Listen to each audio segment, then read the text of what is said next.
of the community. Call the office with a prescription from your doctor or schedule by direct access 724-437-7500. Looking for the highest quality products at the lowest prices? Shop and save on Walnut Hill and Union.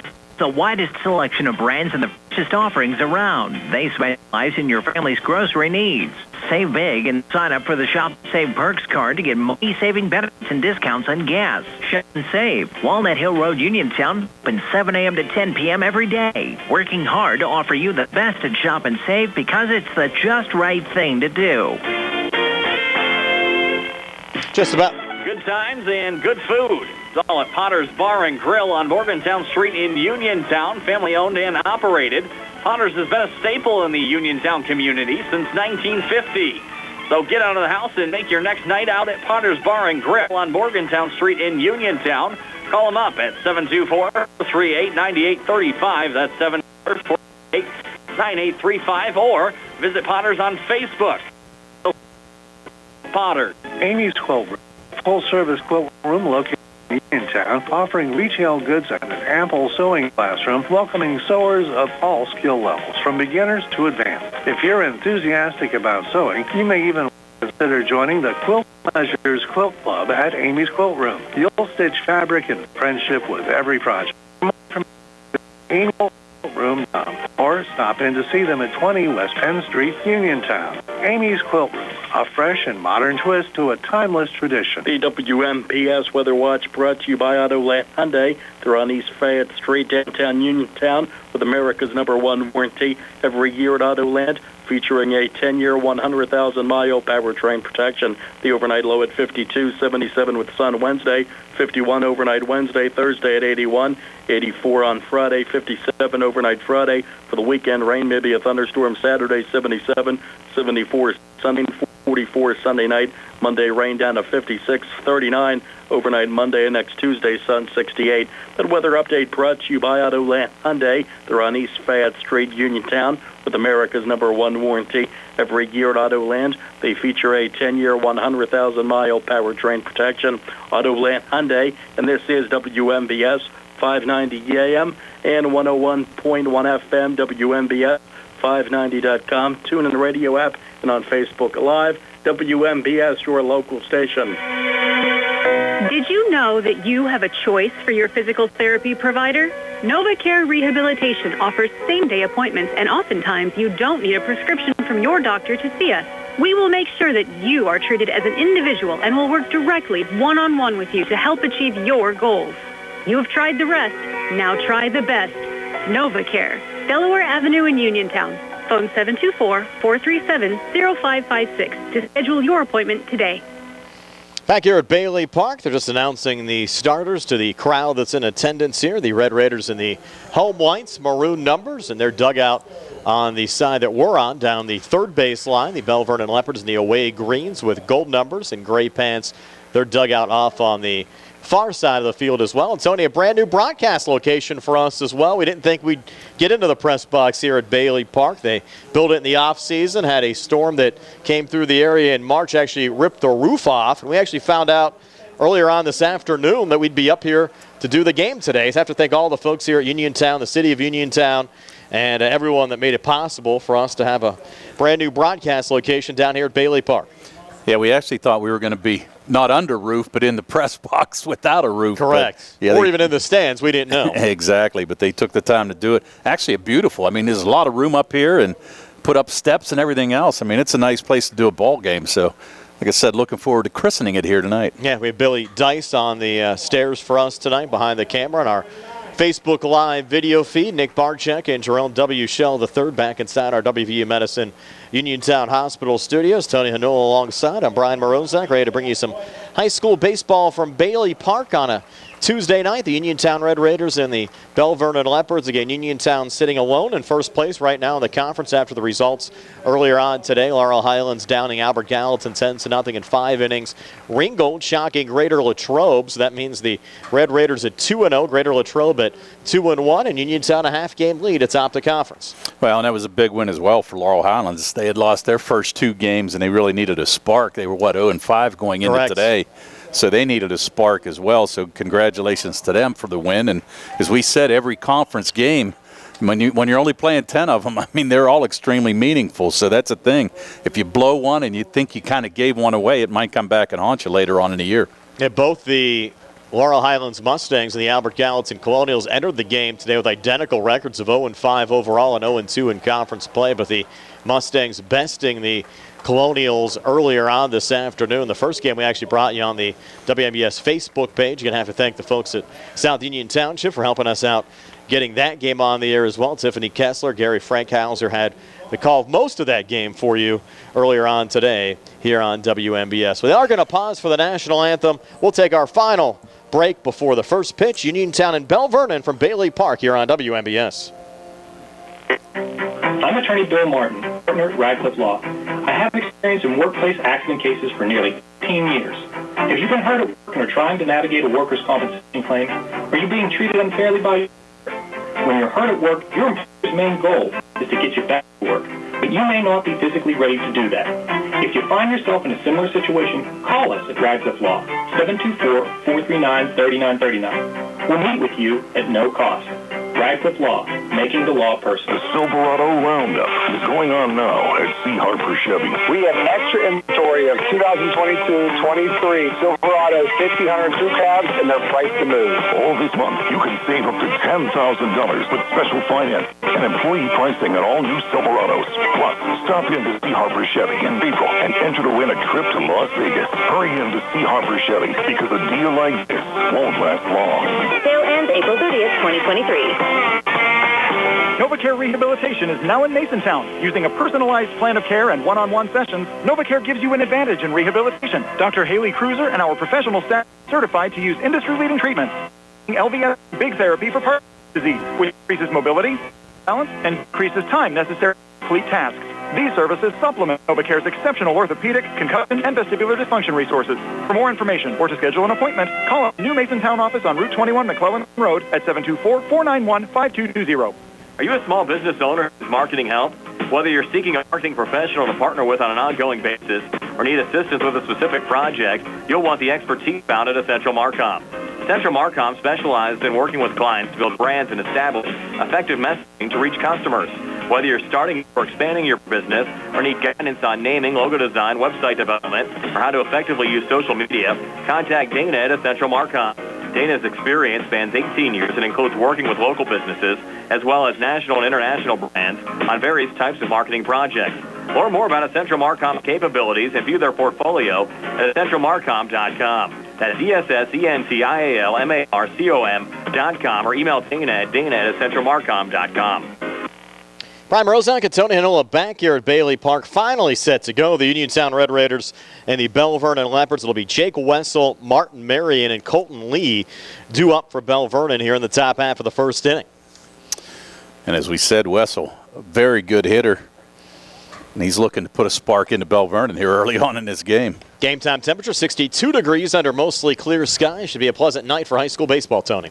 It's a perfect night, Brian. I tell you what, no. It's really not hot. It's just cool enough to play ball, and I don't think it's supposed to get very cold here tonight either. No winds. No. So, like I said, perfect night for high school baseball. You got your Penguins long sleeve on. We'll keep you updated on the Pens and Blackhawks tonight as well. We'll join that game in progress as soon as we're done here at Bailey Park. The Penguins an opportunity to get in a playoff position with a win tonight after the Islanders lost last night. We'll see what the Pens can do. We'll have the Pens and Blue Jackets game for you on Thursday here on WMBS as well. Our next high school baseball games will come your way on Monday of next week. We'll have both the Laurel Highlands Ringgold game for you, followed by the Uniontown Red Raiders in action next Monday night as well. Should be another fun doubleheader of high school baseball, both Laurel Highlands and Uniontown playing at home. And now Jake Wessel will step in, the senior. Checked out the junior center fielder, batting .350 with 2 RBIs, batting from the right side against the righty Christian Thomas. And Thomas will wind and fire the first pitch here to Wessel. Fastball misses high for ball 1. Among the projects, Tony, that they're working on down here at Bailey Park will be the construction of a new scoreboard, which is supposed to be up before the season's done. Well, that would be nice. I mean, really, they've got this ballpark in great shape. I mean, the batter's eye behind and everything, and got a couple Mustangs down here watching the game, too, be right below us. Next pitch misses high and inside. Takes the count to 2-0. But, yeah, Tell you what, it really looks nice. The grass is nice. They've got the infield ready to go. It's good to see baseball back at Bailey Park. Especially under the lights. I agree. Thomas is 2-0 to Wessel, showing bunt, pulls back, pitch in there for a strike, takes us to 2-1. And we have to stay on our P's and Q's as well, Tony, with the scoreboard not up yet. We're going to try our best. Keep track of those balls and strikes. Actually trying to get the pitch count here for you, too. 2-1 to Wessel, and Wessel hits it high in the air to shallow right center field, charging and unable to come up with it. There is Cam Jackson, the Red Raiders right fielder. Cam had a beat on it, just unable to hang on there. Tony, how you scoring that one? I'm going to score to hit. Really, Jackson came a long way to try to catch that ball, and really would have been a beautiful catch, but it just kind of dove on him there a little bit. So now you've got Wessel leading off at first base, and that's going to bring up Martin Marion. Marion, he's batting .333 on the year, no home runs and 5 RBIs. So Senior shortstop. Yeah, and really the top of this lineup pretty loaded. These guys you've got some hitters, no doubt. And the Leopards split their opening conference series with Ringgold last week. Now Marion showing bunt. Thomas will check over at first, and back safely there is Wessel. It's kind of weird to watch the high school game without the pitch clock and everything like you see in the major leagues. And Thomas, another quick move over to first, barely back safely again is Wessel. Yeah, Wessel doesn't have too big of a lead. I'm not so sure that Thomas is going to need to work on him a lot. I think really he's just trying to see if Marion, is going to square around a bunt. Now Thomas's next pitch, Marion lays down, the bunt goes right back to Christian, only play over at first, sends it over to Tate Musco. So the sacrifice successful from Martin Marion, goes 1-3. Wessel advances down to second, and we have our first outs of this top half of the first inning. Yeah, and really nice bunt there, put it on the perfect side, got it down the first base line exactly where he wanted to put it, advanced Wessel, so now all of a sudden Belle Vernon with a runner in scoring position with only one out. I'll bring up the junior pitcher, Colton Lee, batting .250 with 2 RBIs. Lee batting from the left side against the righty Christian Thomas with Jake Wessel over at second, and now Thomas steps off. Well, you had Austin Grego sneak behind Wessel to try to keep him close. Sort of playing Lee up the middle, kind of giving away a lot of room here on the left-hand side of the diamond. Thomas's first pitch to Lee misses high for ball 1. And Lee coming in at .250 average, 2 RBIs for the Leopards junior pitcher. And I'm going to guess that Thomas is going to try to pitch him inside. You really don't want to give him anything outside here because, as we said, a lot of room here on the left side between the shortstop and third baseman right now. Thomas glanced back at second. Check back that way again. Now delivers the 1-0. That pitch misses outside again. Makes the count to 2-0. Jack White catching for the Red Raiders here today. Yeah, and you wouldn't expect Wessel to try to run here, especially with the left-handed batter, because White would actually have a wide open lane here to make the throw. So I can't imagine Wessel's going to think about stealing third. Deep breath there from Thomas. Lee set to go. Thomas another glance back at second. Next pitch to Colton Lee, right down the pipe for a strike. Nice pitch there. Just caught the outside corner. And good pitch here by Thomas. A lot of folks still making their way into Bailey Park. Really a nice night, Tony. You have a lot of the improvements that have been going on down here. Rec Center going up in the distance. New playground equipment down there. Putting in some new tennis courts and pickleball courts. And just great to see Bailey Park revived here over the last couple of years. Yeah, they've done a nice job. I mean, it really went through somewhat of a renovation. I mean, they tried to put a lot of time and effort into it, and now right now it's looking beautiful. Next pitch to Colton Lee. Lee sends it on the ground to second. Mason Kuhn there. Little flip off to Tate Musco at first as Lee retired 4-3. Jack Wessel Jake Wessel advances down to third. We have 2 outs here in the top of the first. That's going to bring up the cleanup hitter, left fielder Adam LeCart. LeCart, .375 on the year, no home runs and 2 RBIs. And right now, Uniontown looking to strand a big runner here, this leadoff runner on third base to start this game. I think LeCart was on both the football team and the basketball team for Belle Vernon. Now you got a couple guys. I recognize the name Getico, and you've got a few of these guys that have been on both. LeCart swings and misses with the first pitch there from Christian Thomas. Takes the count to 0-1. They'll be waiting for their championship rings. Yes. state champions in football this past fall. Now you figure to get one for the WPIAL as well. 0-1 on the way, and that ball sent foul on the right side. Look out there, a little screamer. Takes the count to 0-2, and the basketball team, I think, underachieved a little bit there, Tony, with the number of stars they had on that team, unable to make it out of the PIAA qualifying round. Lost in the quarterfinal round of the WPIAL playoffs. Of course, the Laurel Highlands. 0-2. That one, was it tipped? Yes, it was. Count remains 0-2. Yeah, Wessel looked Thomas to Lacarte. Yeah, Wessel looked like he might be ready to take off there, try to steal home on the pass ball. But actually it was just foul tipped. So now Thomas looking to get out of a little bit of a jam here. With Wessel on third is the leadoff hitter for Belle Vernon here in the top of the first. 0-2 pitch here to Lacarte. Another fastball, chop foul here on the near side. Tony Watson making the play there for the Leopards. Made a nice play. Yes. Yeah. Stayed in front of it. Good play there, Coach. His fourth year as the head coach of the Belle Vernon Leopards. Trying to turn things around after a 5-13 season a year ago. 0-2 again. Thomas to Lacarte.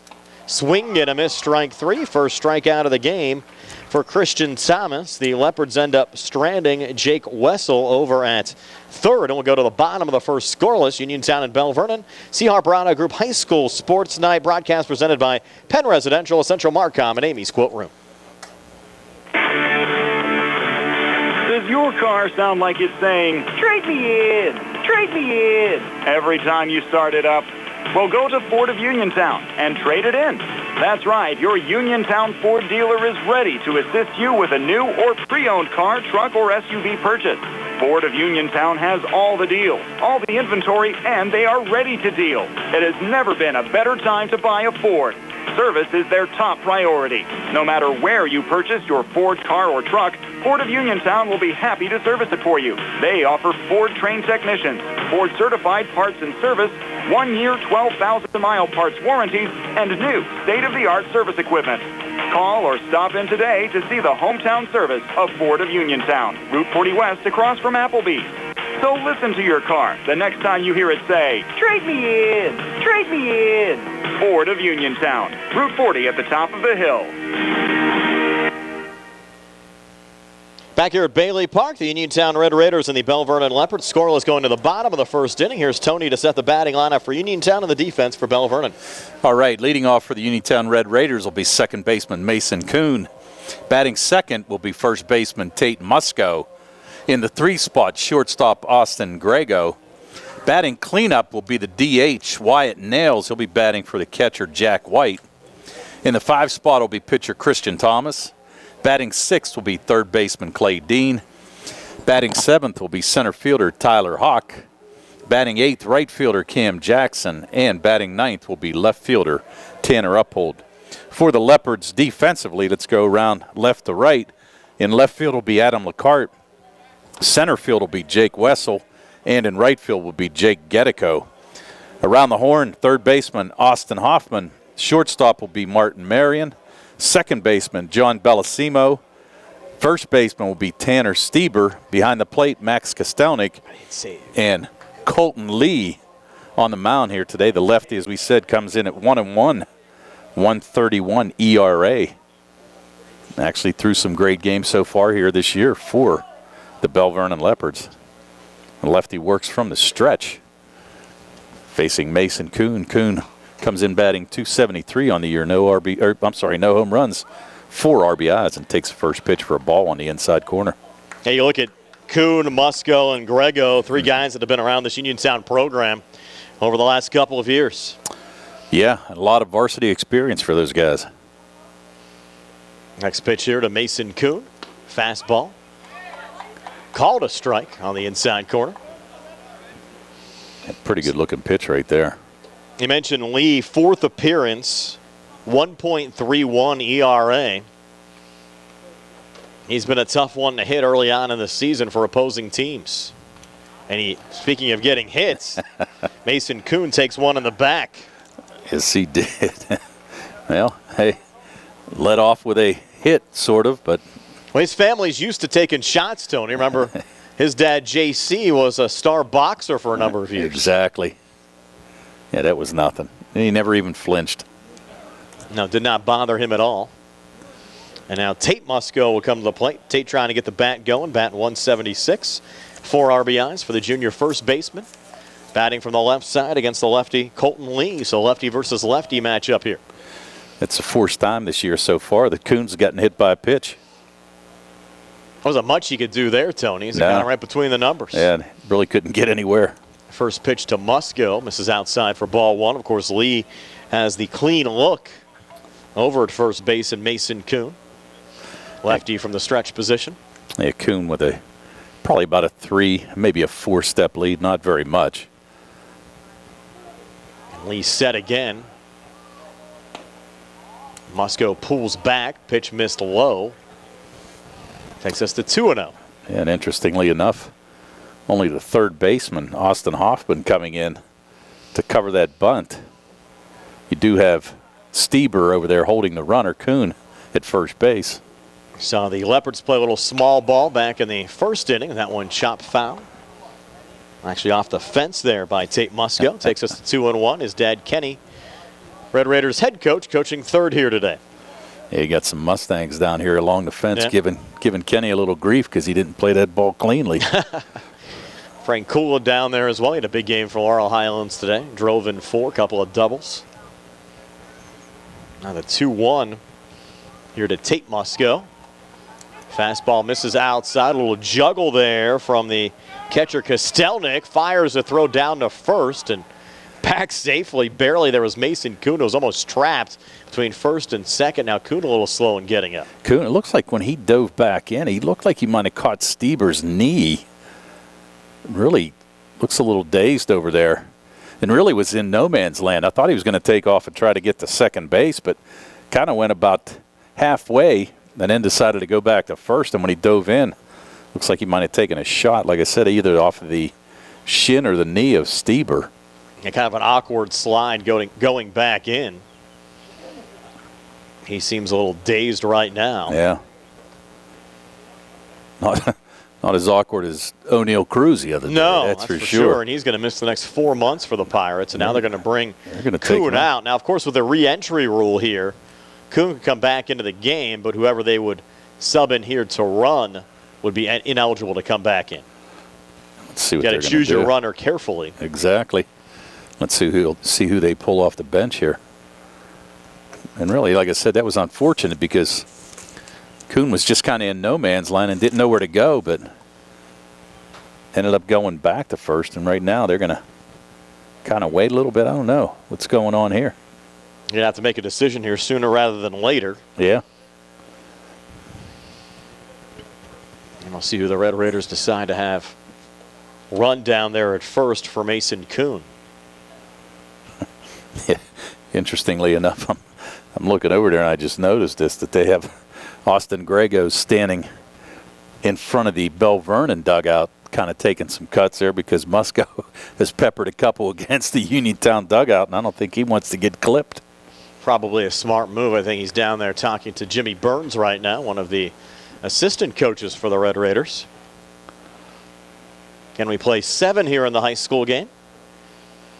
Mustangs only needed 5 earlier on today. 10-0 win. Mercy rule victory over Albert Gallatin. Well, you got to wonder, you know, maybe Kuhn might have busted his lip or something, and they're just trying to get it to stop. Yep. I mean, but, yeah, because kind of interestingly enough, they haven't brought anybody into pinch run. So Leopards just trying to stay loose right now. And you wonder if that's the situation, maybe bleeding a little bit down there and just trying to get the cut healed. But I think you have to make a move here at some point. Yeah. Sooner rather than later, you're correct. And the umpire's going to come over. And again, if you bring in somebody to run, the only thing you lose there is whoever your runner is can't come back in and play if you decide to put Kuhn back into the game. But it will be Mason Kuhn. Yeah. Coming back out to run here for Uniontown. So whatever the ailment was, apparently it's fixed for now. He might have had to go see the cut man. Yes. Go over there and see. Sure, his dad has a good cut man, too. Exactly, yeah. And now Tate Musco in the batter's box. What do you have here count-wise, Tony? Is it 2-1? Yeah, I'm pretty sure it's 2-1. Now the 2-1 from Lee to Musco. Musco lays down. The bunt goes right back to Colton. He's going to go to second and get the force out there. Throw back to first. Not in time. So Lee, a heads-up play. Goes the fielder's choice. 1-6. As you had Marion covering the bag. And that's the first out of the inning. Yeah, and unfortunately for Musco there, he tried to drop it down, but bunted it straight back to Colton Lee with a little steam on it as well. If he could have gotten that down the first baseline, he might have actually got a hit out of the deal. Of course, you have an all dirt infield here at Bailey Park, so those bunts sometimes roll a little bit faster. Austin Grego, first pitch swinging, deep fly ball to left field, making the catch there, Adam LeCarte, for the second out of the inning. Yeah, he gave that ball a ride, really jumped on that first pitch, but just didn't get it up enough. And if there would have been a warning track, you would have had LeCarte back there on the warning track making that catch. Actually, a pretty good view here, Tony, lined up just behind third base. Good view of the outfield. Tell you what, it's a nice place to do a game. Yes. Now Wyatt Nails at the plate. Well, Nails, he's their power guy. He comes in with 2 home runs on the year. Swings and misses of the first pitch there from Colton Lee. 2 home runs and 9 RBIs so far in this early season. He's looking to possibly crank his third here and make it 2-0 Red Raiders. 316 average. He's DHing for Jack White here tonight. Throw over to first. Back safely is Musco. Yeah, not a very big lead there by Musco. Not so sure why. I mean, you know Wyatt Nails is not going to bunt, especially with 2 outs. So it's, I mean, you're trying to keep him close, but he really doesn't have that much of a lead. The kid, as you said, has hit a couple of home runs already this season. Looking for another one, but sends that one foul off the front of the visitors' dugout. Yeah, it looked like he was just a little bit ahead of that off-speed pitch. Just kind of fortunate enough to get a little bit off the end of the bat. They've done a nice job out here as well with some of the fence coating out there in the outfield with the Uniontown maroon around the dugouts as well. Bailey Park looking sharp, fresh cut grass in the outfield. Infield in nice shape. It was drugged before the start of the game. Next pitch here to Nails, a little inside. And Nails fortunate to get out of the way of that pitch. Kind of like a little brushback pitch for him, but able to get his hands out of the way. Thought he might have got nailed there. I think once you get this scoreboard up here at Bailey as well, this place will even be looking more sharp. Runner going, Nails fouls it off to stay alive. And I'll tell you what, Musco had a great jump there. Probably would have stolen easy, but obviously Nails has to protect with a couple strikes. He would have had a single depending on where it would have went in the outfield. Yeah. Musco could have easily scored with his speed. Yes. There's a lot of these Mustangs down right below us, friends with these Red Raiders. These kids all know each other very well. 2-strike pitch, hit high in the air to shallow right. And the ball moving actually over to center field, where it's caught there by Jake Wessel for the third out of the inning. So the Red Raiders end up stranding Musco. We've played an inning. Scoreless, Uniontown and Belle Vernon here on the C.R. Piranha Group High School Sports Night broadcast presented by Penn Residential, Central Marcom, and Amy's Quilt Room. The Silverado Roundup is going on now at C. Harper Chevy East in New Alexandria. We have extra inventory of 2022-23 Silverados. 2 cabs and they're priced to move. All this month, you can save up to $10,000 on a new Silverado with special financing and employee pricing. Plus, stop in to C. Harper Chevy East in April and enter to win a trip to Las Vegas. Hurry in to C. Harper Chevy East because a deal like this won't last long. The sale ends April 30th, 2023. That sounds good with Henry and Stuart Audiology. What is it, Karen? Can I get a drum roll, please? Ladies and gentlemen, I give you the sounds of spring. As always, you have birds chirping and kids playing. But as a bonus, you will be able to hear my brother practicing drums.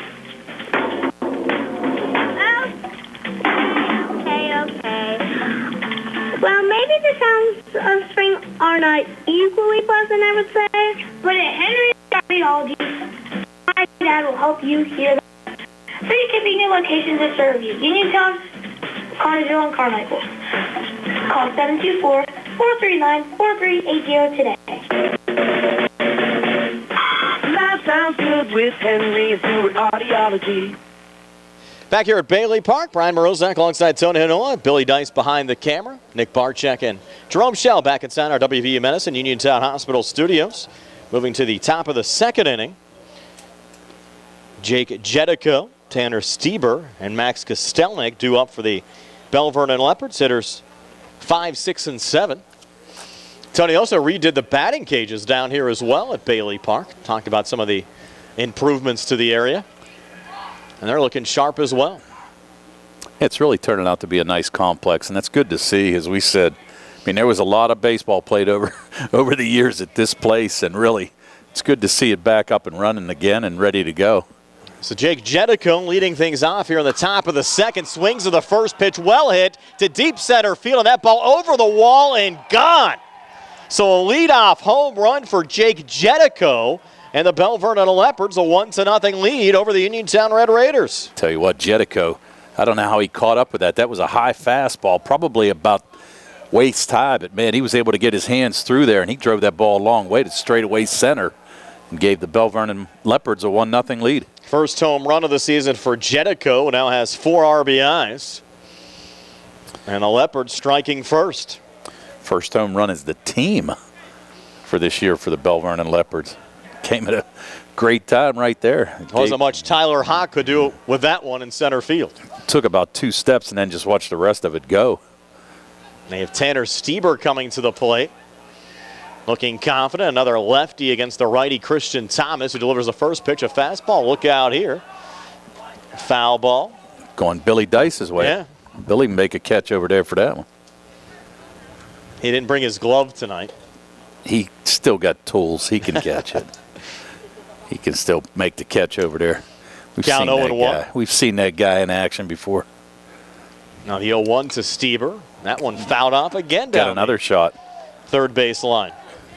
Keeping Billy busy over there. 0-2 now to Stieber. Came in with a .357 average and an RBI. He's going to have souvenirs left and right from Manny over there. I don't think he realizes he can't take the balls home. You never know. 0-2 pitch on the way. That one just fouled, tipped by Stieber. They're going to say it was strike 3. They're going to have to make a throw down to first, and they're not going to be able to do it. I thought that ball was tipped. I did too. I thought it went off of his bat. Actually, we heard it from here. Yeah. So interesting. So it's going to be a strikeout, but he's going to get to first. Correct. So that's the second strikeout for Thomas. Belle Vernon gets another base runner. Interesting. Yeah. I mean, I thought you and I both heard it. Yep. But I thought it would just be 0-2 again. Yeah. I mean, the umpire didn't think so. So now you have Max Kostelnik coming to the plate. Strike 1 there. Kostelnik coming in with an .077 average and 3 RBIs. Kostelnik behind the dish today for Belle Vernon. And really pretty young team for the Leopards. You only see a couple senior starters. 3 of them. You got Wessel and Marion and Stieber is the only senior starters for Belle Vernon. Pitch misses a little low. Evens up the count at 1-1. It's our buddy Greg Rudinsky walking his dog Boomer right behind home plate. Friend of the station. Always good to see Greg down here at Bailey Park. Big supporter of the city of Uniontown. You got a decent crowd here tonight too, Brian. 1-1 pitch on the way. Fouled off there by Max Kostelnik. Takes the count to 1-2. Had an opportunity to chat with our buddy Mookie John before the start of the game. Told Mook missed doing those pregame interviews with him when he was coaching basketball at Penn State Fayette. Every bit of. Mook down at St. John's, influencing the youth of America. Yes. 1-2 now to Kostelnik. Thomas a little glance over at first. Now we'll throw that way. Close play. Head first slide back safely from Stieber. Pretty nice swipe tag there by Musco to really make that a lot closer than it should have been. Thomas again, this time delivers. 2-strike pitch, misses low. He didn't miss by much. It was pretty risky for Kostelnik to take that pitch, but really just a little bit below the knees. A good waist pitch there by Christian Thomas. Count now 1-2. Thomas, another little glance over at first.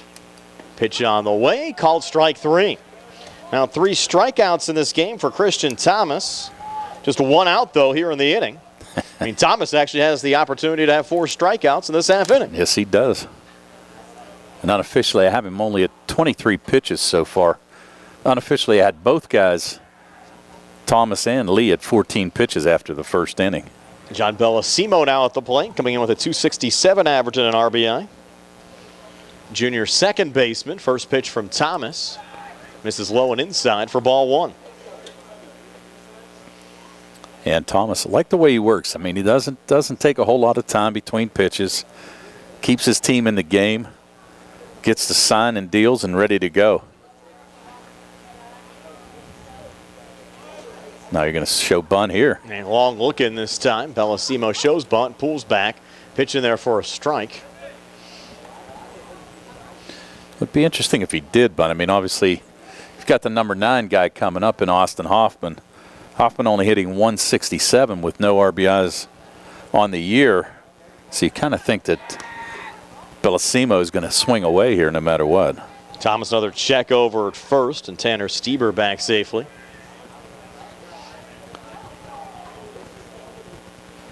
Yeah, Stieber with not a very big lead.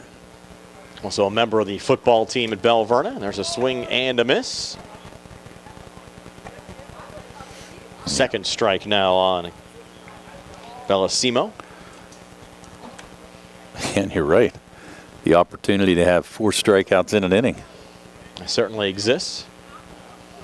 Now the 1-2 from Thomas to Bellissimo. I think at this point, though, Thomas just be glad to get out of here with only 1 run. Our flip over to first. Back safely is Stieber again. Get his team back to batting. Try to knot this game up at 1. 1-2 again. Fastball hit on the ground right back to Thomas. Knocks it down. Throws over to first in time. Goes 1-3. As advancing down to second is Stieber. And now 2 outs here in the inning with Austin Hoffman coming to the plate. Third baseman, as Tony said, batting .167, looking for his first RBI of the season. Yeah, unfortunately for Thomas there, that ball was hit back at him pretty hard. I think if he'd have been able to field that, Uniontown might have been able to turn a double play and get out of this inning, but fortunately able to get one of the runners. First pitch to Hoffman, high and inside, hops away there from the catcher, Jack White. That allows Stieber to get down to third. Uniontown head basketball coach Rob Kesmarski here as well tonight, doing some laps around the field here.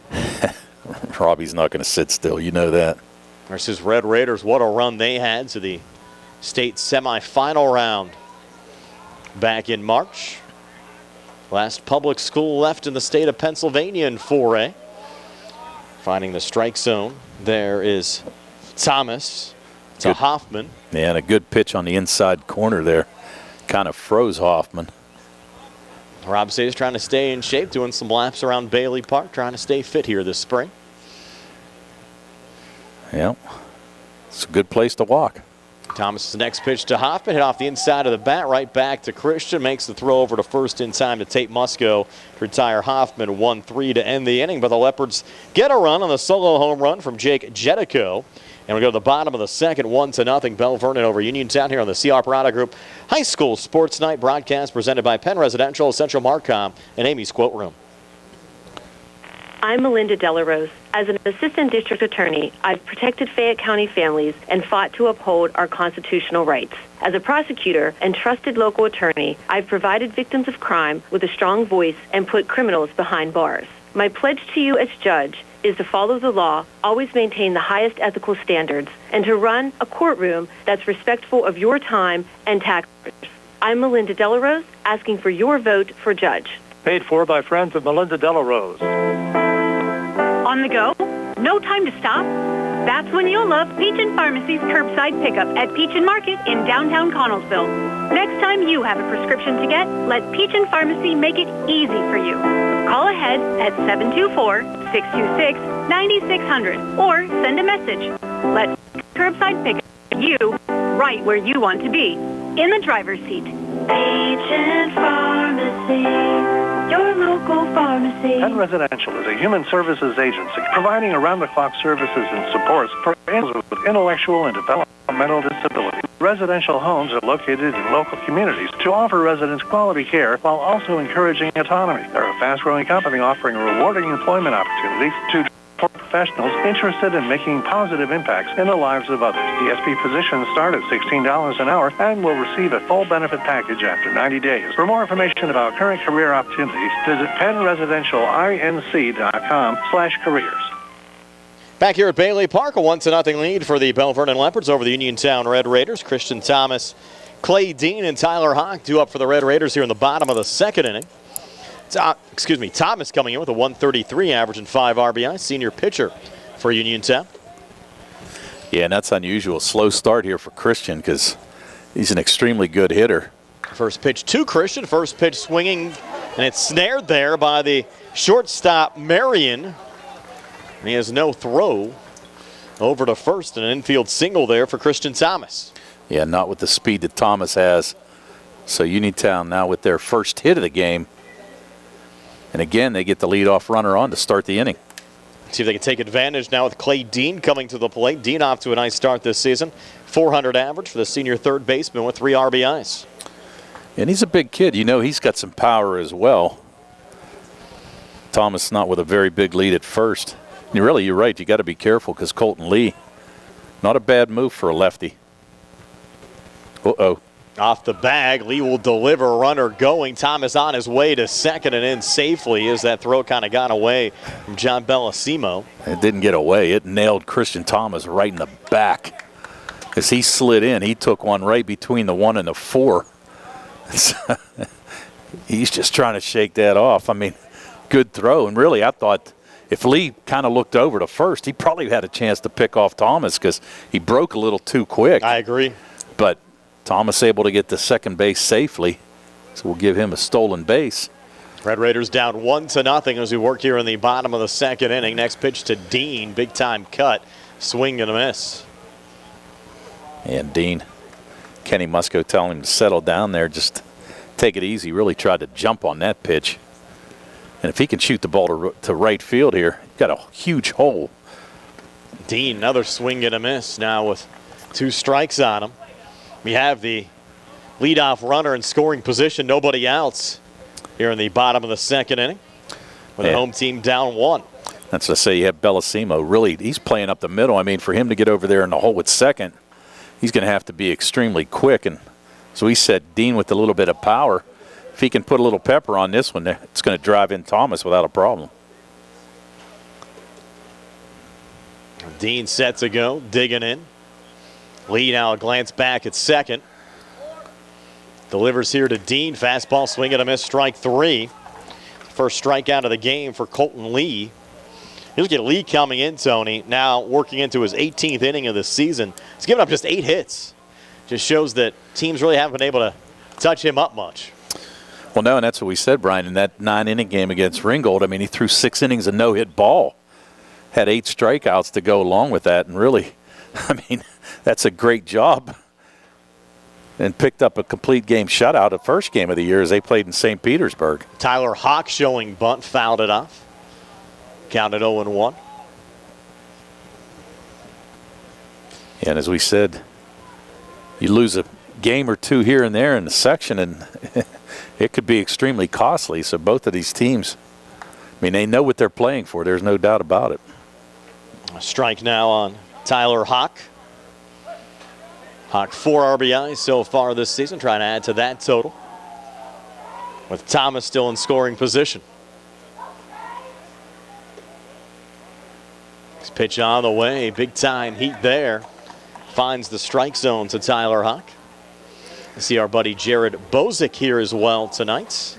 Right below us, his son Jackson, an exciting prospect on this Belle Vernon team, only a sophomore, going to be a good player in the years to come for the Leopards. They called a balk. Wow. Must have. I think he broke his hands. I'm not sure what he. I'm just looking. He pretty much saying he's serious. Yeah. But I think he actually just kind of moved his shoulder a little bit. Don't see that called much, especially in the high school game, Tony. No, you don't. But it must have been pretty obvious. I mean, I was kind of looking at the lead that Thomas was getting, but didn't see the balk, but saw the umpire call it. So all of a sudden now, Hawk with a chance with a fly ball deep enough, and with the speed of Thomas, we can tie this game up. And Coach Watson had a word down there as well with the home plate umpire, asking about that call. Now Lee's next pitch here to Hawk. Fastball just missed. We're at count-wise here, Tony. I think it's 2-2, Brian. Okay. I could be wrong, but I know. I can't wait for that scoreboard again. 2-2 now. Lee to Hawk. Pitch on the way. Fastball swing and a miss. That is strike 3. The second strikeout of the game for Lee. Lee now 19 strikeouts to go against 7 walks so far this season. Now you'll have Cam Jackson coming to the plate. Junior right fielder coming in with a .333 average and 2 RBIs. Now 2 outs here in the inning with Thomas down at third. Red Raiders down a run at 1-0. Lee's first pitch here to Jackson. Jackson first pitch swinging. Comes up empty, counted 0-1. Lone run of the game, a Jake Jetico solo home run over the center field fence. On top of the second inning. Yeah, took that deep on the only pitch he saw, first pitch of the at-bat. Lee's 0-1 to Jackson. Missed inside, evens up the count now at 1-1. And you have to think that if anything gets away from Kostelnik back there, that Thomas with his speed is going to try to score here. Now the 1-1 to Jackson, another fastball swing and a miss, count now 1-2. Yeah, Coach Musco telling him, quit dropping that front shoulder. He's just uppercutting everything. Jackson, pretty good running back on the Uniontown football team this past fall. 1-2 pitch from Lee to Jackson, swing and a miss, strike 3. So that's 3 straight strikeouts from Colton Lee. And we're through 2 here from Bailey Park. A 1-0 lead for the Belle Vernon Leopards over the Uniontown Red Raiders. Our Steve Operatic Group High School Sports Night broadcast presented by Penn Residential, Central Marcom, and Amy's Quilt Room. The Silverado Roundup is going on now at C. Harper Chevy. We have extra inventory of 2022-23 Silverados 50-100 crew cabs, and they're priced to move. All this month, you can save up to $10,000 with special financing and employee pricing on all new Silverados. Plus, C. Harper Chevy in April and enter to win a trip to Las Vegas. Hurry in to C. Harper Chevy because a deal like this won't long. Sale ends April 30th, 2020. Sports calendar operated by the Vernon family and located at 243 South Mount Vernon Avenue in Union is announcing they will have new evening hours. New hours are Monday through Friday, 7 a.m. to 8 p.m., and Saturday and Sunday, 7 a.m. to 2 p.m. Come in at Casey's Sports Cafe and check out their new menu items and entrees. Casey's can also cater your next event. Whether it's breakfast, lunch, or dinner, Casey's is the place to eat. Phone 724-550-4126 for Casey's Sports Cafe. Amy's Quilt Room is a full-service quilt room located in Uniontown, offering retail goods and an ample sewing classroom, welcoming sewers of all skill levels, from beginners to advanced. If you're enthusiastic about sewing, you may even want to consider joining the Quilty Pleasures Quilt Club at Amy's Quilt Room. You'll stitch fabric in friendship with every project. For more information, visit amysquiltroom.com or stop in to see them at 20 West Penn Street, Uniontown. Amy's Quilt Room, a fresh and modern twist to a timeless tradition. Moving to the top of the third inning, a 1-0 lead for the Belle Vernon Leopards over the Uniontown Red Raiders. So I know your wife's a big fan of Amy's Quilt Room. Oh, she's a frequent flyer. There's no doubt about that. She's one of Amy's best customers, put it that way. So, Leopards with the top of the order due up here in the third. Wessel, Marion, and Colton Lee. As Christian Thomas starts his third inning of work on the mound here for Uniontown. And Wessel will lead off. He singled to right field. Lead off the game in the first. Swings of the first pitch here and fouls it off on the right side. Yeah, and Wessel actually, we called it a hit, but Cam Jackson made a good effort to try to get to it, but just couldn't make the catch. So we gave Wessel a hit. Count 0-1. Pitch on the way. Another fastball high and inside. Have some of the Mustang fans down there, Tony. They're watching our broadcast while they're watching the game down there on their phones. Yikes. Yeah. How about that? Hey. Appreciate them tuning in. Interesting that you can see it from here. Yes. A little high and in tight. 2-1 now. Well, and this is the pitcher's duel for the first couple innings that we thought it would be. It'll be scoreless if it wasn't for the Jetico home run over the center field wall. And you really can't say that it was a bad pitch. He just handled it well. Nice 2-1 pitch. called a strike there right at the knees. Nice pitch there by Christian Thomas. I'm not so sure Wessel agreed, but it looked pretty good from where I was sitting here. Now the 2-2 from Thomas to Wessel. 3 strikeouts already for Christian Thomas, and Wessel hits this one on the ground, going to short. Grego to first in time to Musco to retire Wessel 6-3 for the first out of this top of the third. And that's the first inning where Belle Vernon hasn't had the leadoff guy on, although you could say Jetico was on, but really it was all 4 bases. Oh, you got Stieber actually on, too. You had the strikeout, right, but was actually safe at first after the ball got away from White. And now at the plate, Martin Marion, who sacrificed back in the first inning. Yeah, dropped down a beautiful bunt. First pitch to Martin Marion here. Misses for ball 1. Marion coming in with a .333 average, 5 RBIs for the senior shortstop. Thomas getting the sign and ready to go. Now the 1-0 on the way. All fouled back.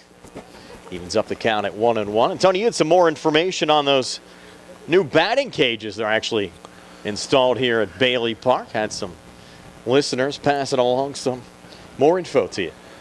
Well, it said the batting cage project was organized by the Uniontown baseball boosters. Schrock Fence Company presented the project to the Western Pennsylvania, West Virginia chapter of the American Fence Association. This one chopped going back to Thomas, has a play on it over to Musco at first in time. Out recorded 1-3, second out here at the top of the third. And let's see where we were here. The companies, they donated all fence materials and labor. And the companies involved were Schrock Fence Company, Merchant Metals, Harmon Fence, Master Halco, and Metro Fence. And they donated the materials and the labor. And Constable Construction donated the concrete work, and Leonard Baseball Academy donated the turf for it. And they also said here that they'd like to thank the city of Uniontown for their support and preparing the site for the batting cage. So a bunch of people involved in that. And really nice good community project. Yeah, every bit of it. Nice to see out there. Colton Lee with a strike on him now. Talked about a big community night. The Uniontown softball team, Tony, actually playing right behind us as well. A lot of action here tonight. Yeah, beautiful sky in front of us, Brian. Red Raiders looking for a 1-2-3 inning defensively here in the top of the third, down 1-0. Swing and a miss there from Lee. Well, Thomas with 3 strikeouts already. And how about 3 of the last 4 batters he retired? 1-3. Lee grounded out 4-3 back in the first inning, came in with a .250 average and 2 RBIs. Next pitch from Thomas. Lee sends it on the ground to third. Clay Dean there, long throw over to first. Scooped up by Tate Musco in time to retire Lee. 5-3 for the third out of the inning. So 1-2-3 top half of the third. Move to the bottom of the third, 1-0. Leopards over the Red Raiders here on the C. Operato Group High School Sports Night broadcast presented by Penn Residential, Essential Marcom, and Amy's Quilt Room. Penn Residential is a human services agency providing around-the-clock services and supports for individuals with intellectual and developmental disabilities. Their residential homes are located in local communities to offer residents quality care while also encouraging autonomy. They're a fast-growing company offering rewarding employment opportunities to direct support professionals interested in making positive impacts in the lives of others. DSP positions start at $16 an hour and will receive a full benefit package after 90 days. For more information about current career opportunities, visit PennResidentialInc.com/careers. Ready for an easier way to manage your cards? Get more power, peace of mind, and security with the new updated app from First Federal of Greene County. Set spending limits, view merchant details, subscriptions, and where your card is stored. Plus, turn off lost or stolen cards. It's card management on your terms. Download the updated app or visit ffgc.bank. First Federal Savings and Loan Association of Greene County. Member FDIC, Equal Housing Lender, NMLS number 458729. On the go? No time to stop? That's when you'll love Peach & Pharmacy's curbside pickup at Peach & Market in downtown Connellsville. Next time you have a prescription to get, let Peach & Pharmacy make it easy for you. Call ahead at 724-626-9600 or send a message. Let friendly curbside pickup keep you right where you want to be, in the driver's seat. Peach & Pharmacy, your local pharmacy. Moving down to the bottom of the third here at Bailey Park, a 1-0 lead for the Belle Vernon Leopards over the Uniontown Red Raiders. Tanner Uphold, Mason Kuhn, and Tate Musco due up for Uniontown here in the bottom of the third. Hitters 9-1-2. And the Red Raiders looking to put together some offense. Only one hit so far in that first 2 innings. They only stranded one runner. Belle Vernon with 2 stranded runners in the first 3 innings. And Colton Lee really closed that bottom of the second strong with 3 straight strikeouts, sending down Clay Dean, Tyler Hawk, and Cam Jackson. Right after Christian Thomas led off with an infield single, stole second base and was balked at third, but was stranded there and really started off the inning well and just couldn't put anything together. And as we said, Brian, really nice pitching by both kids so far here tonight. Tanner Uphold to lead things off, coming in with a .500 average. Senior left fielder for Uniontown. I have Lee at 26 pitches unofficially through the first 2. Overall for Christian Thomas, I have him at 41. Like I said, it is unofficial, and trust me, got a little trigger finger every once in a while, so who knows if I'm right or if I'm not right. Forget one once and then yeah, try to make it up, yeah. Double check. First pitch to Uphold, misses inside for ball 1. You think it'd be easy, but I think I make it a whole lot harder than it has to be. Keeping track of the balls and strikes without the scoreboard's not easy, too. I know. 1-0 now, Lee to Uphold. Pitch on the way. That one caught the strike zone, even if the count at 1-1. I might be down here later in the week, Tony, helping with the construction project, trying to raise the scoreboard just to get it going for next week. Yeah. I was going to say, you need like a little counter here or something, you know. 1-1 on the way. This is low and inside. Moves the count to 2-1 now. They're going to have to thank all the folks here at the boosters and everybody involved in Uniontown Baseball and City of Uniontown for getting the press box ready for us. This was certainly a pleasant surprise, especially after the roof was blown off here back in early March. 2-1 now to Uphold, and Tanner out the inside of the bat sends it foul on the hillside on the right. Yeah, I know when you texted me this afternoon and said that the press box was going to be ready, I'm thinking, whoa, wait a minute here. I didn't think they had been working on it. I drove past after the winds had taken the roof off and thinking, man, oh man, we're not going to be having this anytime soon, but great job by everybody involved. And Uphold gets hit, and that one, I think, is going to sting a little bit. That one hurt. That was right on the elbow, too. So that's going to be the second batter hit by Lee. Actually hit Mason Kuhn in the first inning on the leadoff batter. Uphold's still a little sore down there. He's going to be sore because that looked like it hit him right on the elbow. They even made the press box ADA compliant as well, Tony. Good for me. No ladders for you to climb up. If we ever have Suprick up here, I don't think he'll have any problem walking up here. We'll have to check it out and see if it's how ADA it is for big fellas like me and Soup. I don't know. They're checking Uphold over there again. Hope he's okay.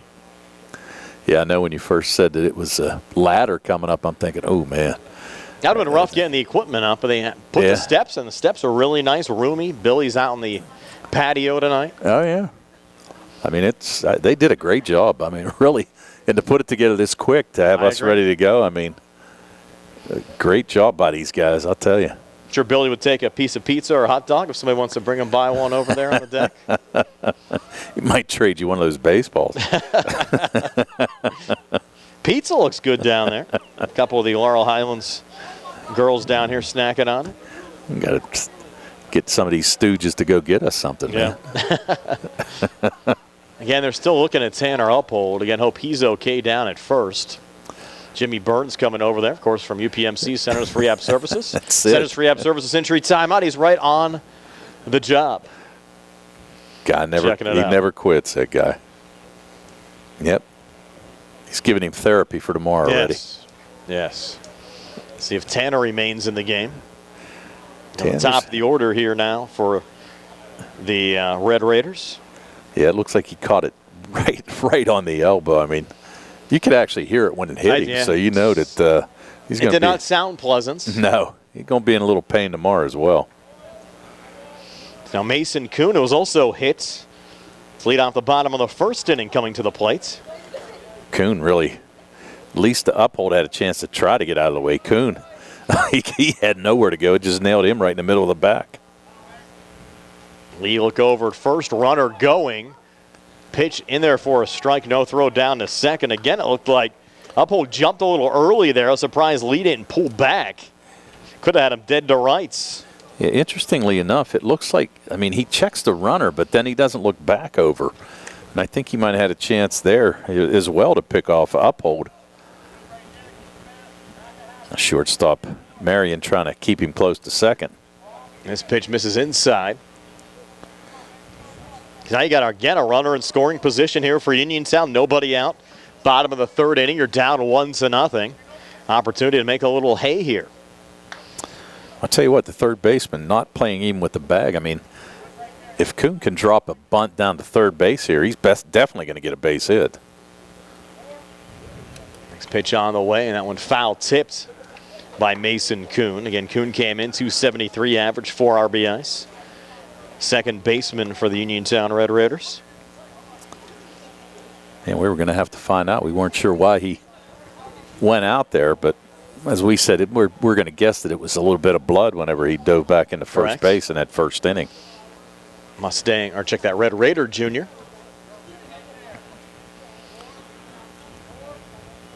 And a little check swing down the first base line going foul from Mason Kuhn. Oh, he had the right idea. He took that outside pitch and tried to shoot it the other way, but just couldn't keep it in fair territory. It's Lee now, who mowed down 3 Red Raiders back in the second, probably licking his chops now with 2 strikes on Mason Kuhn in this situation. Lee delivers. And was it foul tipped? Yes, yeah, it was. Fouled back. So Kuhn staying alive. Yeah, actually the ball ended up out to Lee after being fouled back. The lighting here on the field's actually pretty good, Tony. Yeah. Lights starting to take full effect now with the sun going down. It's a nice night for baseball, though. I mean, it's exactly what you want for high school. You know, and it's unusual, too. You don't see a whole lot of places that play at nighttime. So, Uniontown. Nearly the only game in town right now. That ball hit on the ground and through on the left side. This could score a run. Uphold. He hesitated. Now he's going to go as that ball slipped away there from the left fielder, Adam LeCarte. And the Red Raiders able to tie the game at 1. Yet Uphold initially hesitate. And the good thing he continued to run after that one got past LeCarte in left field. Also allowed Mason Kuhn to get down to second. You can probably score that, Tony. Single, RBI, and an error? Yes. I'm going to say E7. And you're right, Uphold able to score there. And you're right, he was not going to go because LeCarte was charging and basically probably would have had a pretty easy chance to throw Uphold out. I mean, he made the charge and everything, but it just slipped under his glove. And Uphold was able to continue to score. So now the Red Raiders with a runner in scoring position and nobody out. You got Tate Musco at the plate. Musco hit into a fielder's choice back in the first inning, coming in with a 1.676 average. Swings at the first pitch here, sends it into right field, and a diving catch from Jake Jetico for the inning's first outs. Nice play by Jetico. He actually almost looked like he lost it in the lights there for a minute, Brian, and had to make the dive to secure the catch, but good job by Jetico. And actually, he's playing pretty deep out there, too, so he had to cover a lot of ground to get to it. So now you've got Austin Grego coming up. Grego flew out deep to left field the first time up. You've Kuhn still at second, 1 out now in the inning. And Lee's first pitch here to Grego. Fastball just missed for ball 1. Grego came in with that 400 average, 5 RBIs, as Tony said, flew out to left field, and Adam LeCarte back in the first inning. And as we said, he gave that ball a ride to left field. Now the 1-0 pitch here to Grego, misses low. Count now 2-0. And Lee not missing by much. I mean, he's pretty much around the plate on every pitch. But right now, behind the count to Grego. Now the 2-0 on the way. Breaking ball called strike. Interesting. 2-0, and he's going to throw a breaking pitch. So he's got a lot of confidence in that curveball. Red Raiders will host Ringgold next week. Laurel Highlands will take on Belle Vernon. Next pitch, chop foul. In both teams at home on Monday. So you'll have Belle Vernon over Laurel Highlands for a 4 o'clock game and Ringgold here at Bailey Park for a 7 o'clock game. Planning on having both games on the WMBS Facebook page. The Laurel game will also be a radio simulcast. The Uniontown game will also be on the radio if we do not have a Penn's playoff game on Monday. They will have at least video here for the Red Raiders on Monday, as well as the next pitch misses there to Grego. Well, you kind of, you kind of want to say that you want it to be, you want the Penguins to win. Well, they could also play Tuesday night, too. True, it doesn't necessarily mean there's going to be a game. Well, yeah, I know, but yeah, you want to. I definitely want them in the playoffs. Keep that playoff streak alive. Pitch high and inside, and it's ball 4 to Austin Grego. That's the first true walk that has been issued in this game by Colton Lee. Again, he hit Mason Kuhn back in the first to Tanner Uphold earlier on this inning. Now it gives the Red Raiders runners on first and second. 2 outs here in the inning. 1 run, or check that, 1 out here in the inning. 1 run already across in this bottom of the third. Now Wyatt Nails at the plate, who flew out to Jake Wessel in center, first time up. He'll swing at the first pitch here, hit it on the ground, going to short. Could be 2. Misplayed, but regaining over at second off the flip from Marion to Bellissimo. Bellissimo dropped it at first, but was able to regain, get back on the bag as they retired Austin Grego. Advancing down to third on the play is Mason Kuhn, and safe at first was Wyatt Nails. It goes as a fielder's choice, 6-4. And actually, I think Bellissimo was fortunate to get that ball. I mean, it really wasn't a good feed by the shortstop Marion, but fortunately Bellissimo able to get it and stay on the base. So now runners on the corners with 2 outs. Yeah, Christian Thomas coming to the plate. He's the 6th Red Raider to bat here in the bottom of the third. Had an infield single and stole a base first time up. Well, I don't think Nails is going to run. First pitch here to Thomas, low and inside. Heard anything about his college plans, Tony? I have to think he's certainly a prospect with his skill set. No, I have not. I'll have to do a little digging deep here. Have something for you guys next game. But, yeah, I mean, he's a nice-looking player. He's got a lot of talent, got speed. I mean, he's got the tools to play at the next level. He can pitch well. Lee throw over to first, back safely. There is Wyatt Nails. Yeah, Lee trying to catch Nails sleeping there a little bit. Doesn't have a big lead, but one of those things where you just want to try to keep him close. I mean, he's not going to take off. You kind of know that, but just try to keep him close enough to where doesn't get a head start on a hit. Lee's next pitch to Christian Thomas, misses high.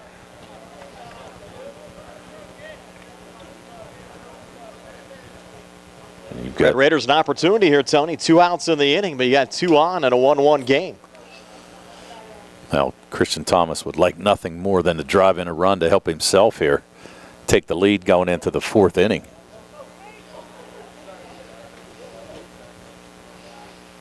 That pitch a little inside, almost clipped Christian. Yeah, and Lee, as we said, had the first walk against Grego, but 2 hit batters. Actually, a hit batter to start this inning and Uphold. So not really wild, just trying to pitch inside, I think, and just nailed a couple guys. That one right down the pipe, called strike. A Christian Thomas from Colton Lee. I think that makes it, what, 3-1, right?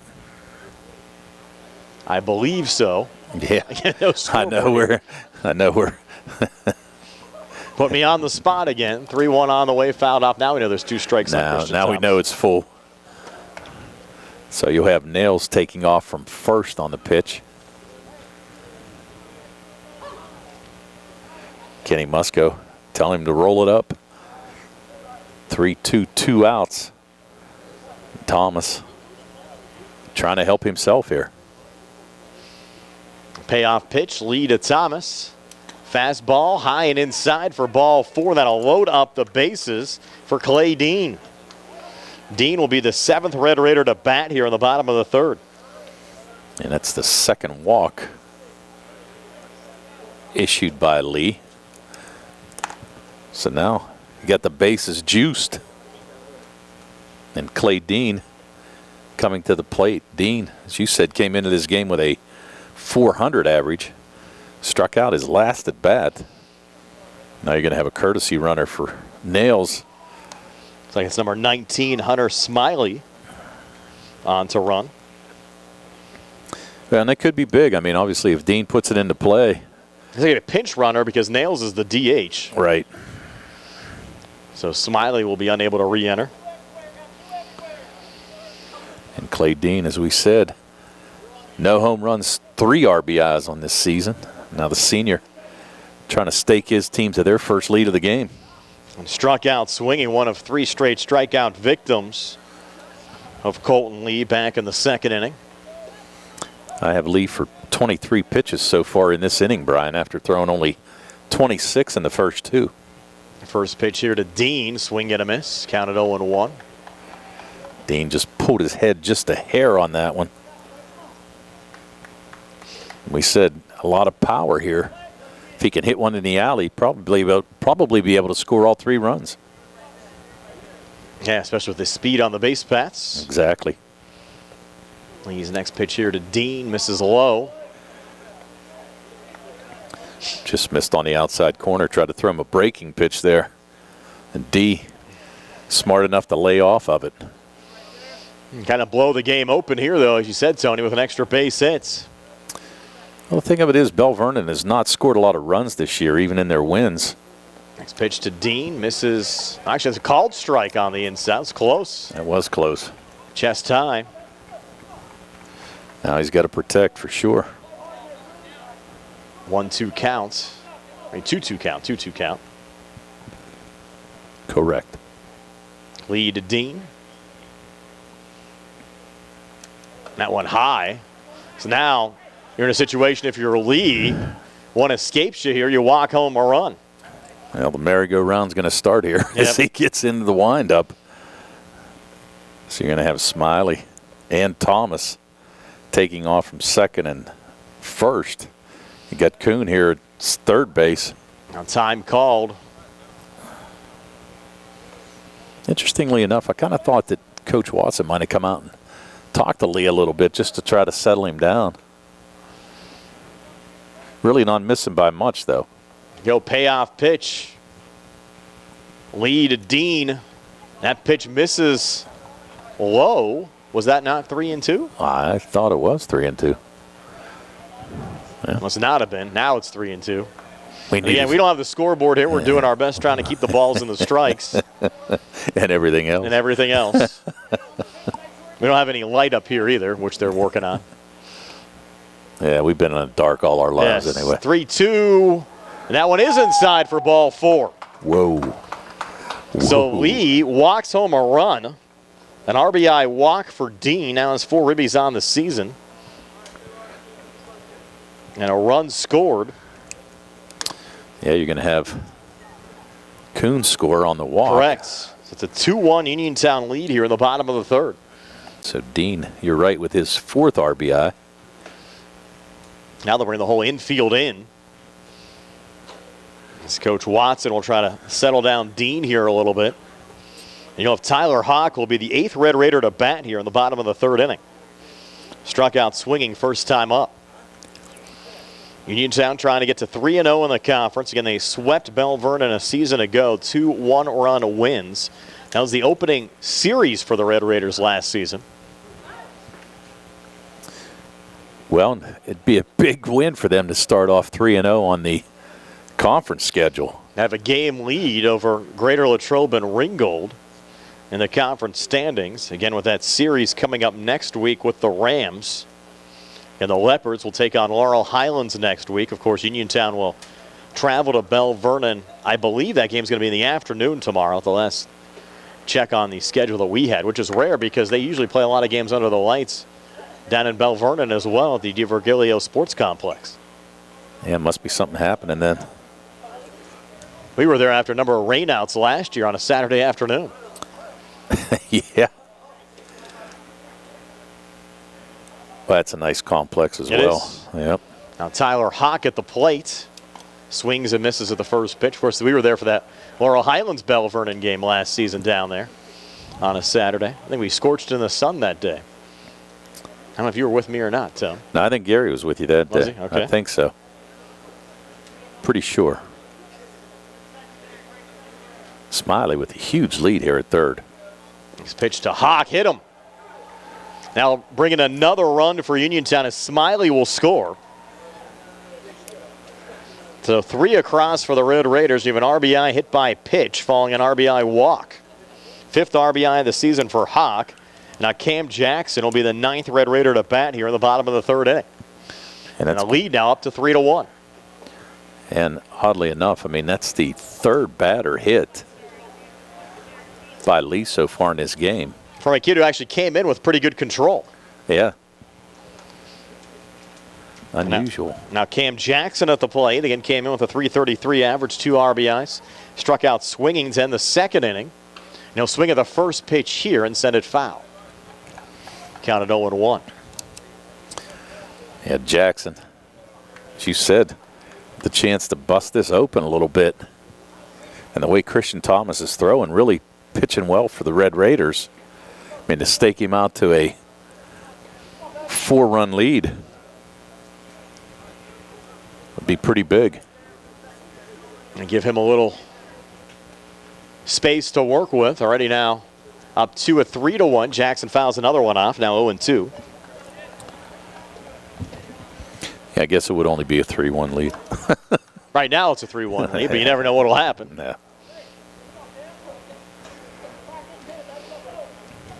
He'll still take the 2-run cushion over a pretty good Belle Vernon team after 3. Oh, most definitely. Now the 0-2 pitch here to Jackson from Lee. Jackson took that one, so they count now 1-2. What's your unofficial pitch count on Lee right now? I've got Lee for 34 pitches in this inning alone. So I have him for 60.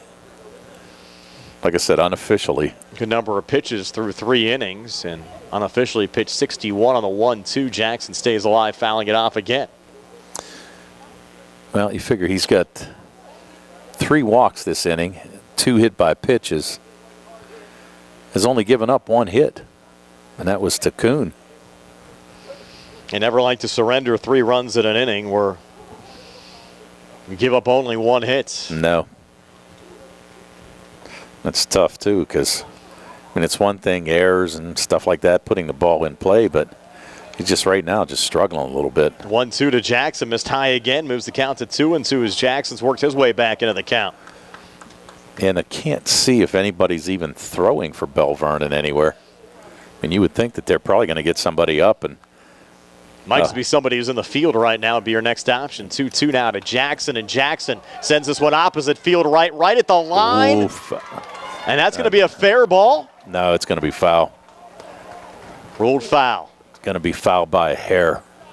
Not very much, I could tell you that.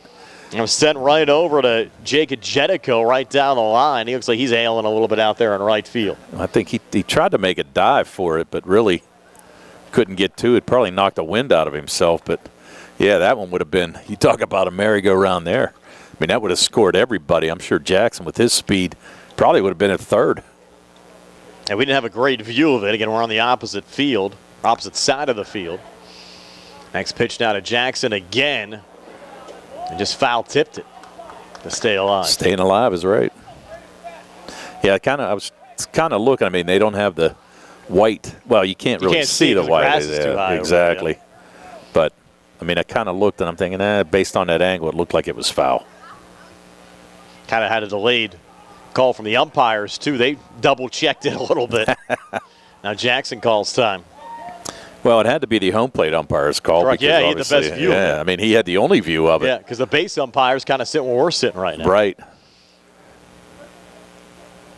Here we go again. Lee to Jackson. Jackson fouls off another one. That's the 39th pitch in this inning. So we know that Lee's not going to finish this game.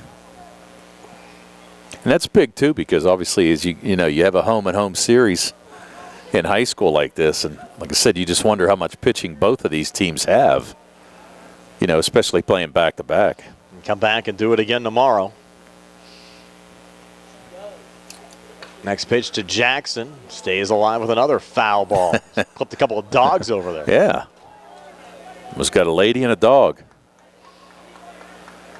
She sashayed out of the way pretty good on that one. Now I got to give her props. I was worried more about the pup over there too. He almost caught it.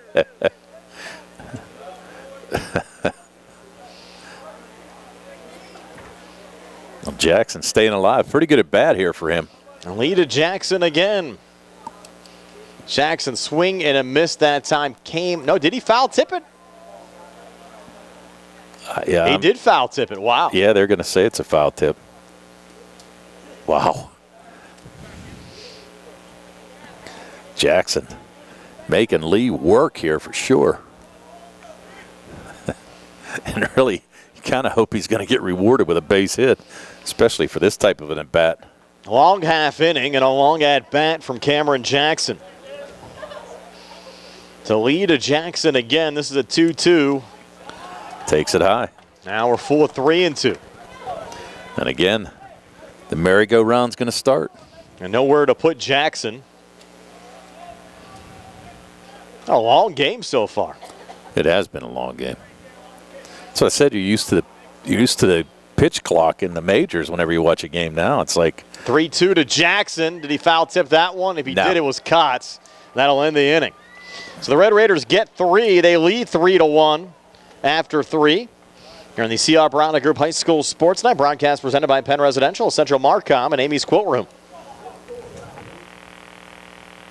The Silverado Roundup is going on now at C. Harper Chevy. We have extra inventory of 2022-23 Silverados 1500 crew cabs, and they're priced to move. All this month, you can save up to $10,000 with special financing and employee pricing on all new Silverados. Plus, stop in to C. Harper Chevy in April and enter to win a trip to Las Vegas. Hurry in to C. Harper Chevy because a deal like this won't last long. Sale ends April 30th, 2023. Sam Davis was a gift from heaven. He knows the law and the court system unlike anyone else I've ever met or seen. Sam helped me get through the federal court system with the best possible outcome. Davis & Davis, personal injury and workers' comp. We at Davis & Davis are humbled by what our clients have to say about us. If you've been injured, call me, Jim Davis, for a free consultation. We have been helping injured people for over 40 years. Call 724-437-2799. UPMC Centers for Rehab Services on Wayland Smith Drive offers cutting-edge physical therapy. Jim Burns and his staff are residents of the community, treating sports injuries, neurological conditions, back pain, sprains and strains, joint replacements, hand injuries, and other conditions. They treat you efficiently and safely by taking all necessary precautions while disinfecting the clinic regularly. All insurance accepted. Experienced therapists. Convenient location and hours. Part of the community. Call the office with a prescription from your doctor or schedule by direct access 724-437-7500.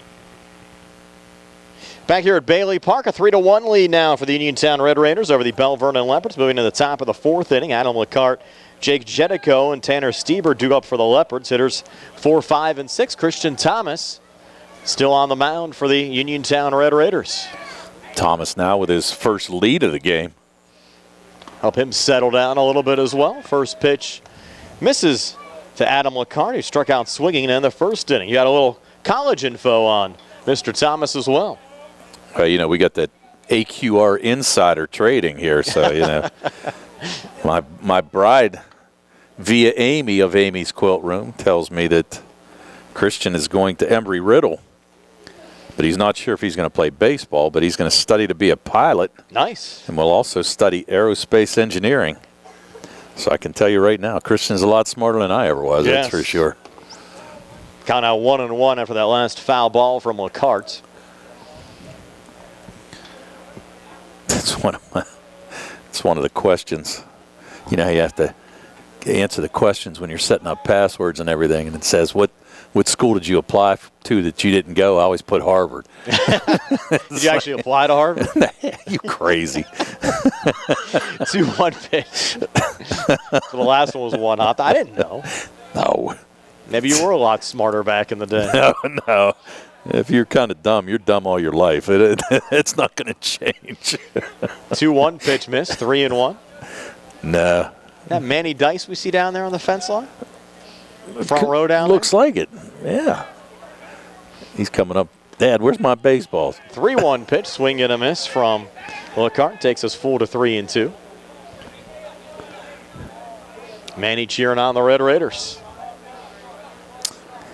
No, it was one thing, Brian. I did go to college, but I never let my education get in the way of my fun. That was part of the problem. Payoff pitch, swing and a miss, strike three. Great job there from Christian Thomas. Worked his way back into the count and picked up his fourth strikeout of the game. One away here in the top of the fourth. Fourth strikeout and the second time he's gotten LeCarte. So now that's going to bring up Gedico, and he's got to be a little careful here. Gedico's only seen one pitch and deposited that over the center field fence on a long home run, his first at bat.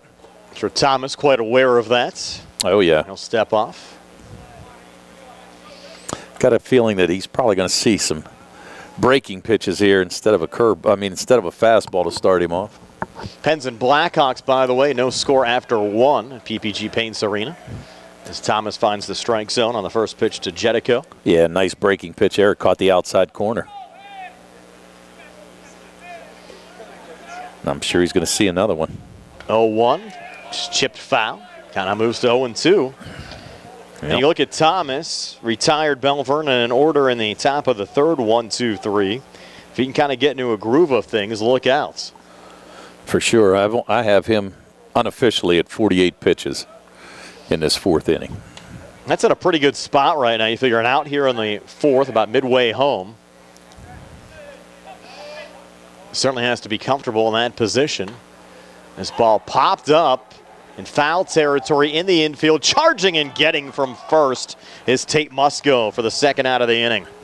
That's a big out to get Jedico, on the pop out. He did have him 0-2.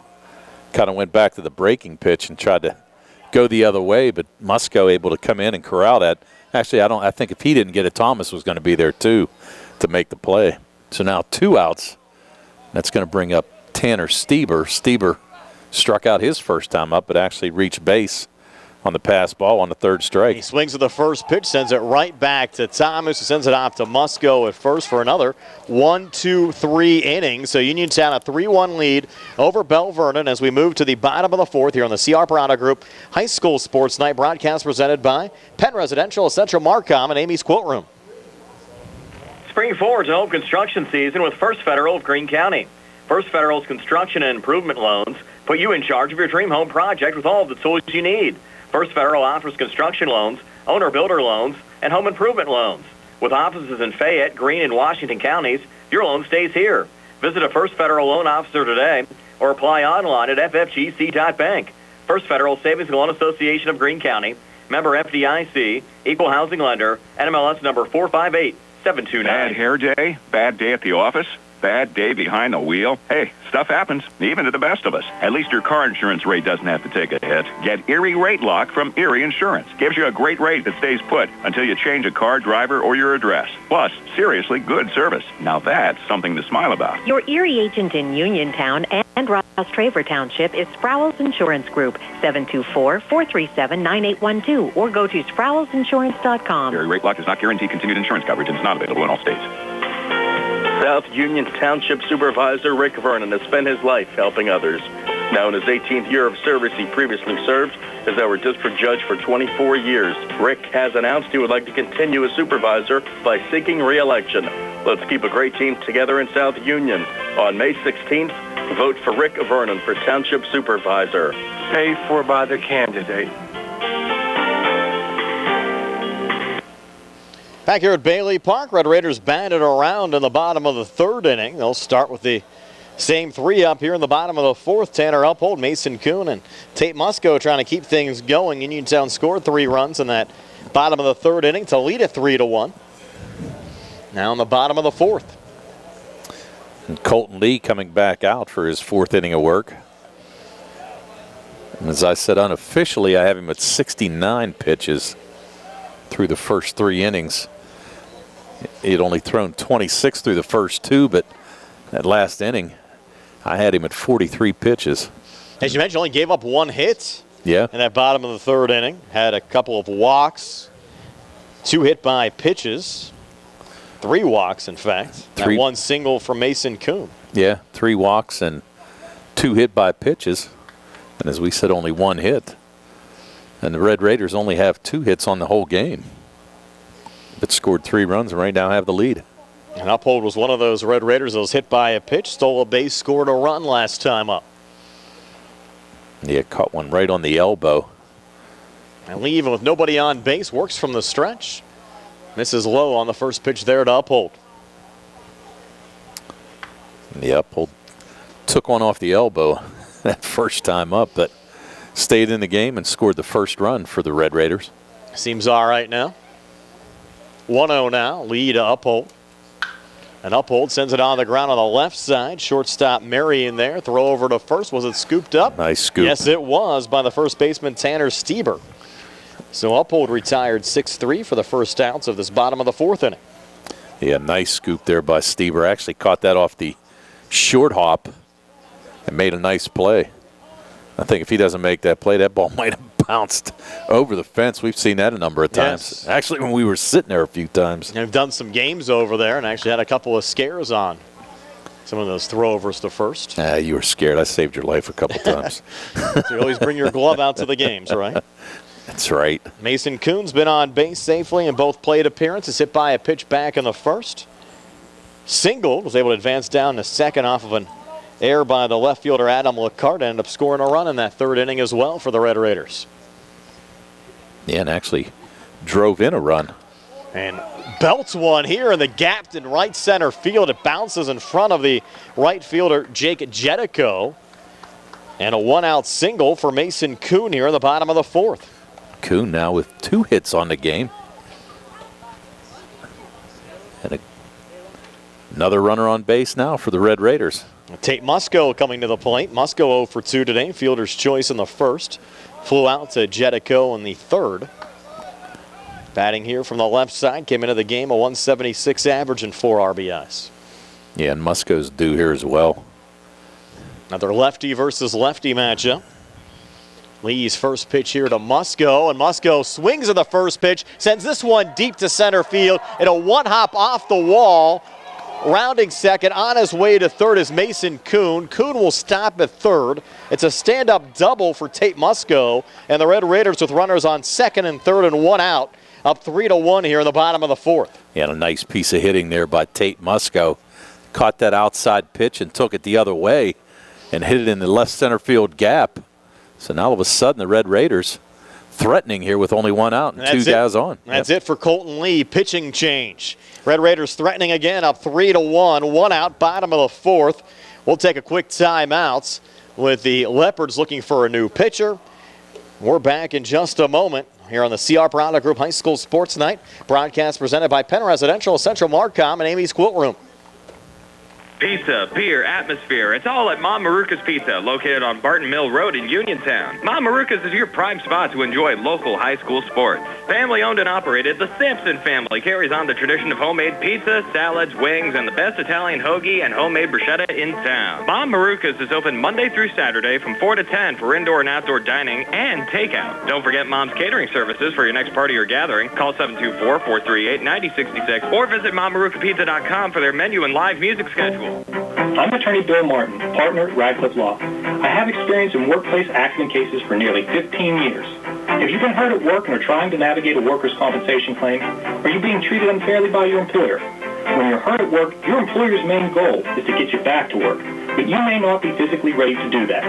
If you find yourself in a similar situation, call us at Radcliffe Law, 724-439-3939. We'll meet with you at no cost. Radcliffe Law, making the law personal. When your car is damaged, the name to remember is Ted Silva & Son Body and Fender Repair.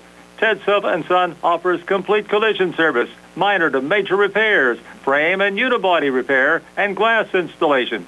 They will gladly blueprint your vehicle for repair, and they will work with your insurance company. Call 724-437-2351 for Ted Silva & Son Body and Fender Repair, LLC. Proud to sponsor local high school sports. New pitcher for the Belle Vernon Leopards is Seth Tomalski. Just the second appearance of the season for the Leopards. Has worked 2 1/3 innings. Has not given up, Tony, any runs or any hits. Has 3 strikeouts. And he's yet to walk a batter. So pretty good numbers for Tomalski in limited action. Comes into the situation with only 1 out. And runners at second and third. He's going to face Austin Grego. Grego 0 for 1 today, walked. Actually was retired on a force play the last time up and flew out deep to left field in his first at bat. You certainly see a different look now. Tomalski, the righty, after seeing Lee, the lefty, and a swing and a miss there from Grego off the first pitch from Tomalski, counted 0-1. It looks like Tomalski's got a little heat to him, too. Pretty nice fastball there that Dean couldn't catch up with. I'm sorry, that Grego couldn't catch up with. Now Tomalski's 0-1 to Austin Grego. Red Raiders shortstop. Nice breaking pitch. And Tomalski looking solid early on. Tomalski was not in the game earlier, so came in off the Leopards bench. I don't think Lee's still in the game either, Tony. No, he's actually behind the dugout. I can see him. You've got the Leopards playing infield in, trying to cut this run down. Tomalski's 0-2 to Grego, missed a low. Count moves to 1-2. He didn't miss by much. No. And 1 out here in the inning, 2 on. Red Raiders up 3-1. They had a 3-run bottom of the third inning. They batted around, sending 9 men to the plate. Yeah, looking to tack on here, no doubt. Score as many as you can. Whoa. 1-2, high and inside as Grego had to jump out of the way of that one. Now, the only saving grace about that is if Grego would have got nailed, there is an open base. Correct. And would have set up the double play chances.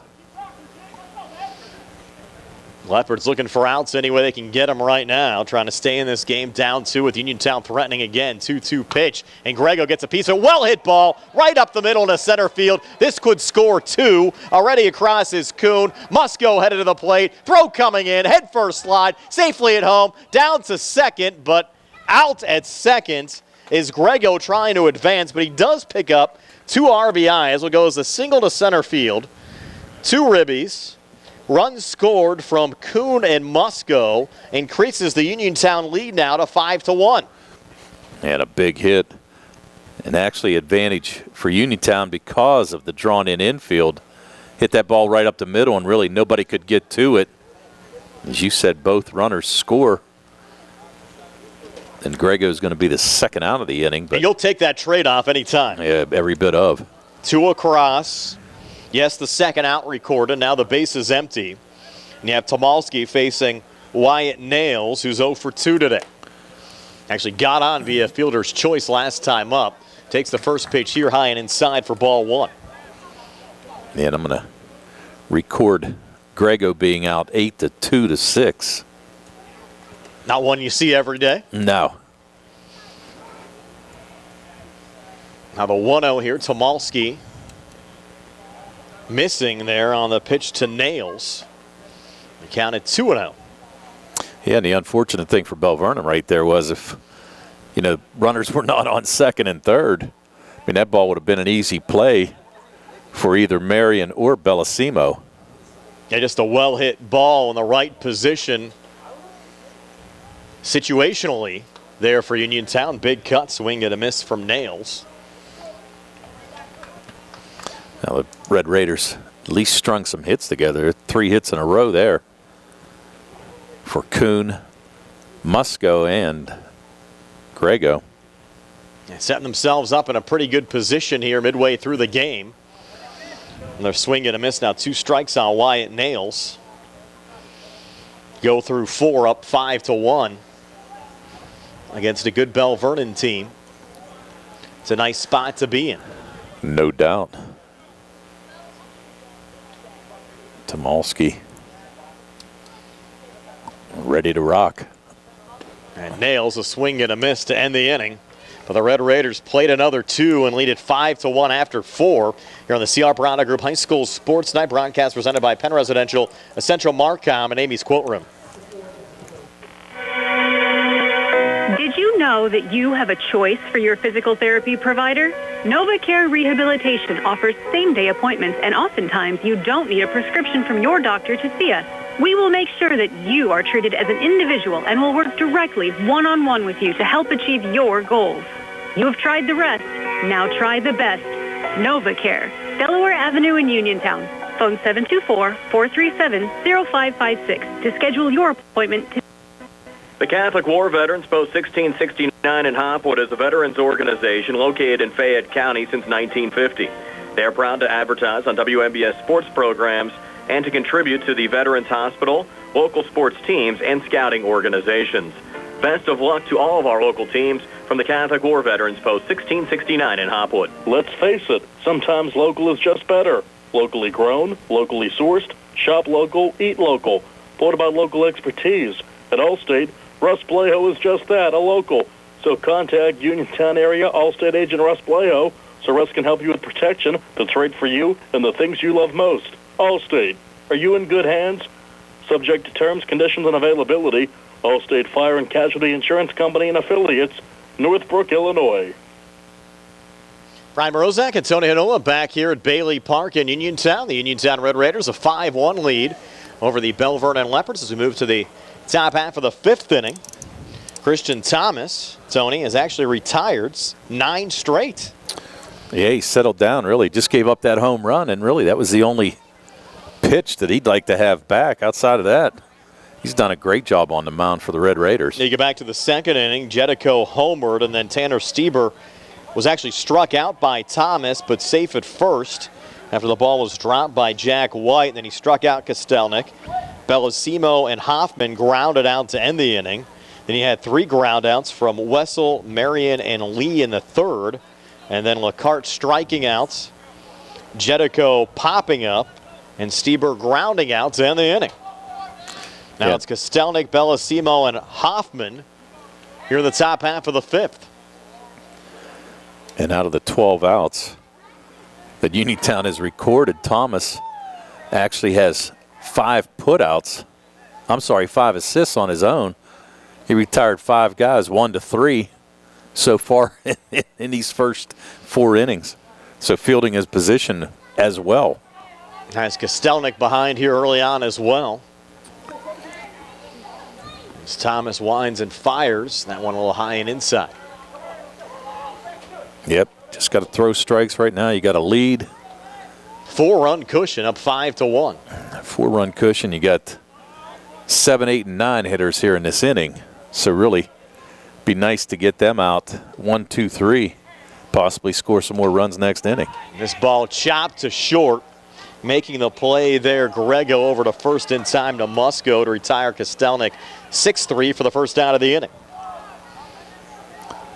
Yeah, and oddly enough, I'm looking at this scorebook, Brian, and you talk about pitching effectively. There's only been one fly out on this whole scorecard, and that was actually the foul out by Jedico in that last inning. Everything's been ground ball outs outside of the four strikeouts that he has. Now Bellissimo at the plate. He grounded out 1-3 back in the second inning.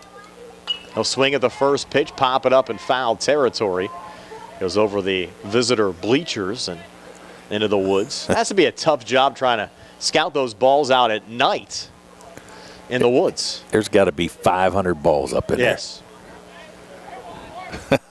Maybe Billy can bring Mandy down tomorrow and go ball hunting down here. Little project. Now anything going on. That's 0-1 it. pitch, misses inside. Evens up the count at 1-1. Get his waders on, put him in there. Probably send my dog up. He'd probably go find some of them too. I'll bet your dog would find a ton. I mean, there's got to be a bunch. We've done how many games down here where we've seen people not come out with them?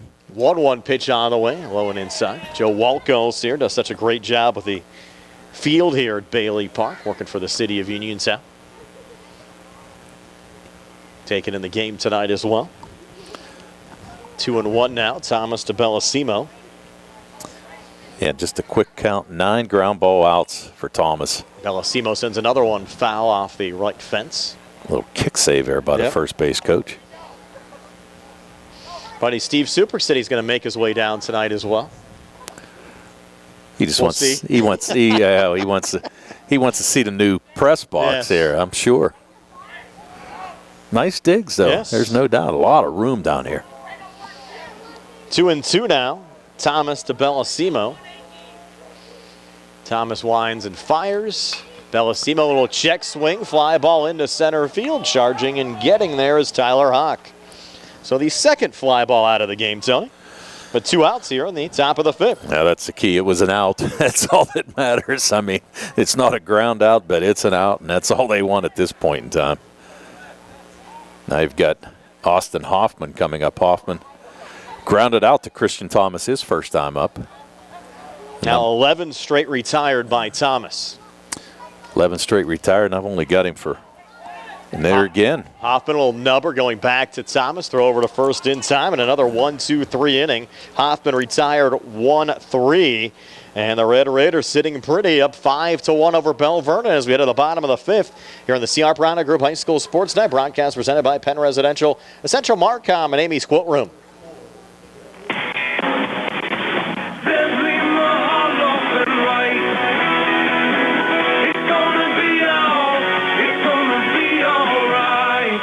Filing for bankruptcy is not something that anyone wants to do. Good people sometimes run into hard times, and they need help. Hi, I'm Dan White with the law offices of Zebley, Mahalav & White, and I'm here to help. If you're faced with insurmountable debt and are out of options and you need help, give our office a call today. Allow us to help you understand your rights and options under the law. Filing bankruptcy is not the end of the road, and if you're struggling with debt, it very well could be a new beginning. So stop worrying and take action. Give our office a call today at 724-439-9200 or click on zeblaw.com for more information. Zebley, Mahalav & White, local attorneys helping local people. Let us help you fix your life.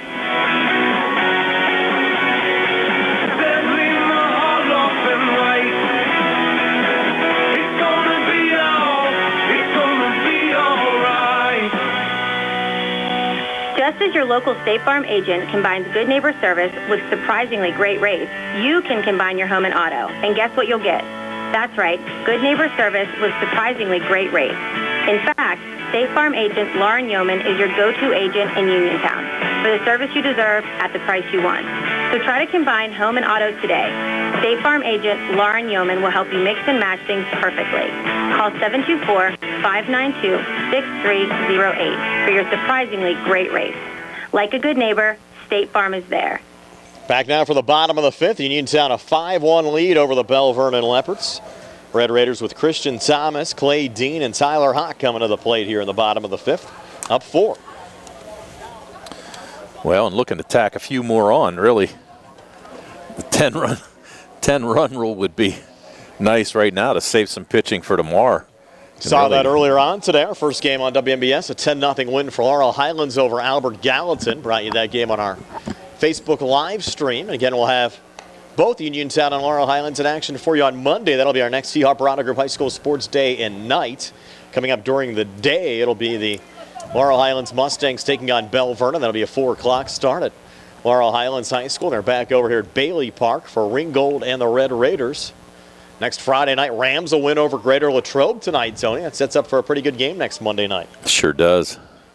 Again, we'll have the early game on the radio and on Facebook to be determined on the night game, whether it'll be on the radio or not. Depends if we have a Penn's playoff game or not on Monday. If we don't have the Penn's game on, we'll have that Uniontown game on the radio for you as well, as Christian Thomas leads off the bottom of the 5th, fouling off the first pitch there from Seth Tomalski on in relief of Colton Lee. Tomalski coming on, replacing Lee in the bottom of the 4th inning.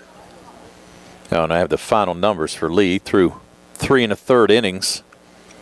Gave up 4 hits, 5 runs, all of them earned.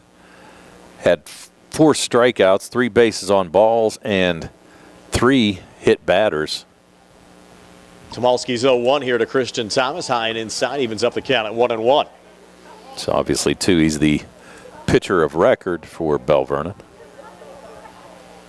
Weather expected to be nice the rest of this week. Might have some showers over the weekend. Hopefully it'll be dry on Monday. Yeah, you're hoping it's dry Saturday morning. 1-1 pitch high and inside. Do hope it's dry for golf over the weekend. My first real chance to play a couple rounds this past weekend. And you and I went out on Good Friday. Yeah. Had some fun over at Uniontown Country Club. Got a little chilly, but it wasn't bad. 2-1 on the way.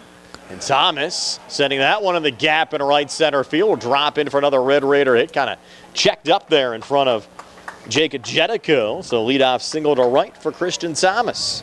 His second hit of the night.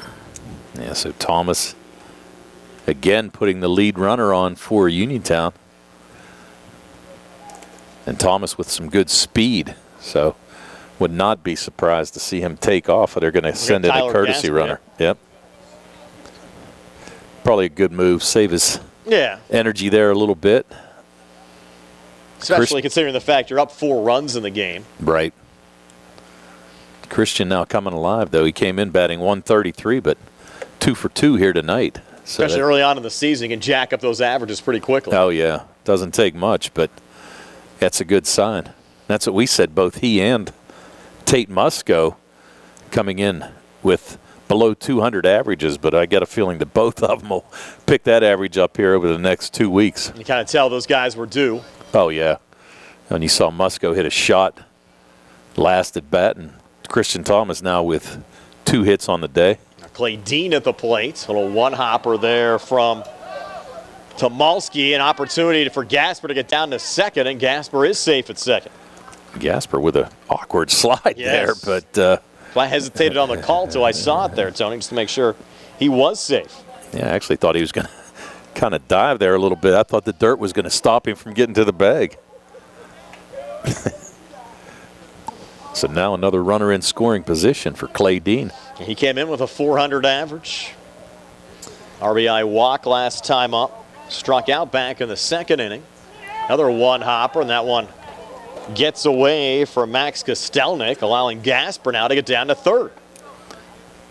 Well, 2 pitches and 2 bases for Gasper. So now Dean looking to pick up his 2nd RBI of the game, 5th of the season, with a sacrifice fly or a base hit. Things cooling off a little bit at Bailey Park, down into the 50s right now, Tom. And both corners kind of playing even with the bag. Next pitch to Dean. Dean hits this one high in the air in foul territory down the first base line. To go over the fence and out of play. That ball was hit so far back there. If it would have been caught there by Jetico, would have likely been a sac fly RBI, allowing Gasper to score. I agree. Actually, when he went after it, I was thinking the same thing. I'm thinking, you know what? Probably better for him not to catch that, because it's definitely going to score a run. I mean, grant you're going to get an out, but you're definitely going to give up a run on that. Especially when you're down 4 already. You don't want to get any deeper in a hole right now at this juncture of the game. No, especially not the way Thomas is pitching. Next pitch here to Dean. Ooh. Let her high. Nice breaking pitch there. Tomalski just missed the inside corner. Yeah.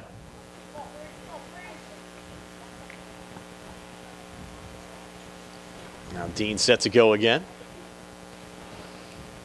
Tomalski focused with Gasper on third, and Dean a little nubber. Will be played there by the shortstop Marion. Throw over to first, and a collision at first. And down is the first baseman Stieber. Gasper scored on the play. And getting into second is Dean. Wow. That was an interesting play. You had the collision there. Not sure if the throw was actually wide or if Dean colliding with Stieber allowed the ball to get past. Well, I don't think he was going to catch it in the first place. Actually, scoring it for me, I would actually score an E6. Looked like there was an error on the shortstop. Had a chance to throw Dean out, but just kind of threw it in the dirt, and it got away from the first baseman Stieber. And Stieber looked like as he tried to backpedal there to catch the ball off the short hop, just misplayed a little bit and then got run over by Dean. So now another runner in scoring position for the Red Raiders. Lead now at 6-1. Head coach Watson out. Are they going to make another pitching change here? Or are they going to stay with Tomalski? No, I think they're going to stay with him. Yeah, really. I mean, it's not his fault. And nobody out here in the bottom of the fifth. One run already across. Now you have Dean at second. Tyler Hawk coming to the plate. Our buddy Steve Superk in the house. Came down to check out the new press box. Yes. Put his seal of approval on it. You like the view, Steve? Yeah. Could have brought your headphones down. We would have plugged you in. That's all right. Dizzy up here. Getting dizzy. First pitch to Tyler Hawk. And therefore a strike from Tomalski, 0-1. Don't jump, Soup. It's okay. Don't look down. Joe Farron's in the house, too. Lead at 6-1. Dean over at second. Hawk at the plate. 0-1 pitch misses low. Evens up the count at 1-1. And a couple insurance runs out here for the Red Raiders, actually. If Dean can score, really bust this game open for the Red Raiders. Now we're stuck in 10-run rule now, Tony. You're up 5. Well, you know, if you can do it, it saves you some pitching. There's no doubt about it. You know, you don't have to go to your bullpen. I mean, grant you, though, at this point in time, I have Thomas unofficially for only 60 pitches. The way he's mowing them down, might not have to. No, he's pitching a great game. Tomalski's next offering to Hawk. Hit on the ground there to third. Long throw over to first in time. Good job there from Austin Hoffman. Over to Tanner Stieber to retire Tyler Hawk 5-3 for the first out of this bottom of the fifth inning. Yeah, nice play there. Looked the runner back. Made a nice throw across the diamond. And really got Hawk. Hawk almost beat that out, though. Only Dean got him by a step or two, yeah. And Dean couldn't advance with that ground ball down to third. No. Well, like I said, Hoffman did a nice job looking him back to second base and then making a strong throw across the diamond for the out. Now Cam Jackson at the plate. He's 0 for 2 today. Couple of strikeouts. 0 for 2, but had a fantastic at bat the last time up.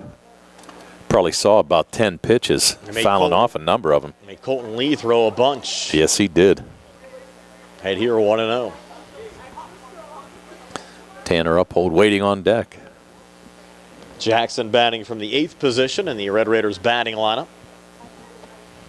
Next pitch, Jackson hits it on the ground to second, and Bellissimo unable to come up with it, and that will allow Dean to score on the plate, increase the Uniontown lead to 7-1. Jackson gets down to second. So that goes E4. And a run scored from Dean. And the Red Raiders now up 6 at 7-1. And really ill-advised there by Bellissimo to try to cut the runner down at home. I mean, really had no shot. What he did was allowed Jackson to advance to second and get into scoring position there for the Red Raiders. And Brian Morozak with Tony Hanola, Billy Dice behind the camera, our Facebook Live video feed, Nick Barczyk and Jerome Schell back inside our WVU Medicine Uniontown Hospital studios. And Tomalski just having a tough inning here and really not his fault. And getting some ground balls. Had a couple of errors, allowing both Dean and Jackson to get on. Now Tanner Uphold at the plate, lays down a bunt that goes foul. They're trying to advance Jackson.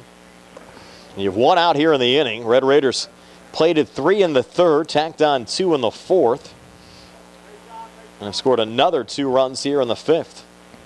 Lead at 7-1. And on only 1 hit here in this inning again. 3 runs in the third inning on only 1 hit. 2 runs in the last inning, but that was on 3 hits. And now just taking advantage of a couple Belle Vernon errors, trying to plate a couple more runs. 7-1, Bill. Tablet died out. Did 2 games. I can update it here. We had the Uniontown, or the Laurel Highlands Albert Gallatin game earlier on today. 10-0 win for the Mustangs over the Colonials. Gary Frankhauser brought you that game here on WMBS, at least most of the way. Now step off there from Tomalski. Yeah, Tomalski now worrying about the runner. Called strike there on Just Uphold. need to get a couple outs. Yep. Now you're sitting at 7-1. Start swinging here, Tone. Oh, yeah. Guys are hitting well anyways. That one gets away from the catcher Kostelnik, allowing Jackson to get down to third. Jackson with a lot of speed. Would not be surprised to see him take off to try to score on a wild pitch. Now Uphold trying to pick up his first RBI of the year. Belle Vernon, one of the top of the order, due up in the top of the 6th. Wessel, Marion, and Lee. Well, actually, won't be Lee now because you had Tomalski come in. And Uphold went after that one. That liner actually went off a chair down the first base line. Yeah, got a chair. Actually, some pretty good movement down on the right field line. We've seen a couple people dodge a couple bullets down there. You don't want to get too bundled up in the blankets. Make sure you can move. Make sure your legs are out, that's for sure. In case you got a scamper. Tomalski's next pitch to Uphold. That's a called strike 3. Second out of the inning. Uphold retired. Jackson still down at third. On the top of the order, Mason Kuhn. He's had a couple of hits. In fact, on base safely in all 3 plate appearances. Was hit by a pitch back in the first. Singles in the third and the fourth. Also scored a pair of runs in this game. That's the second strikeout for Tomalski, I should say. Tomalski's first pitch here to Kuhn. This is low for ball 1. Yeah, Kuhn with an RBI as well to go with those 2 hits.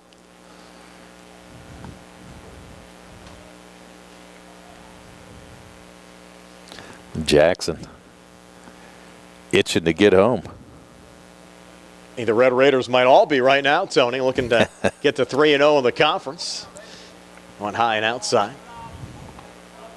2-0 now to Mason Kuhn. Yeah. Well, kind of changing the culture down here again, though, Tony. Mentioned last year in the playoffs for the first time since 2014. At the top of the conference right now. It's very early on in the conference season. Opportunity to take a game lead over Greater Latrobe and Ringgold with a win here today.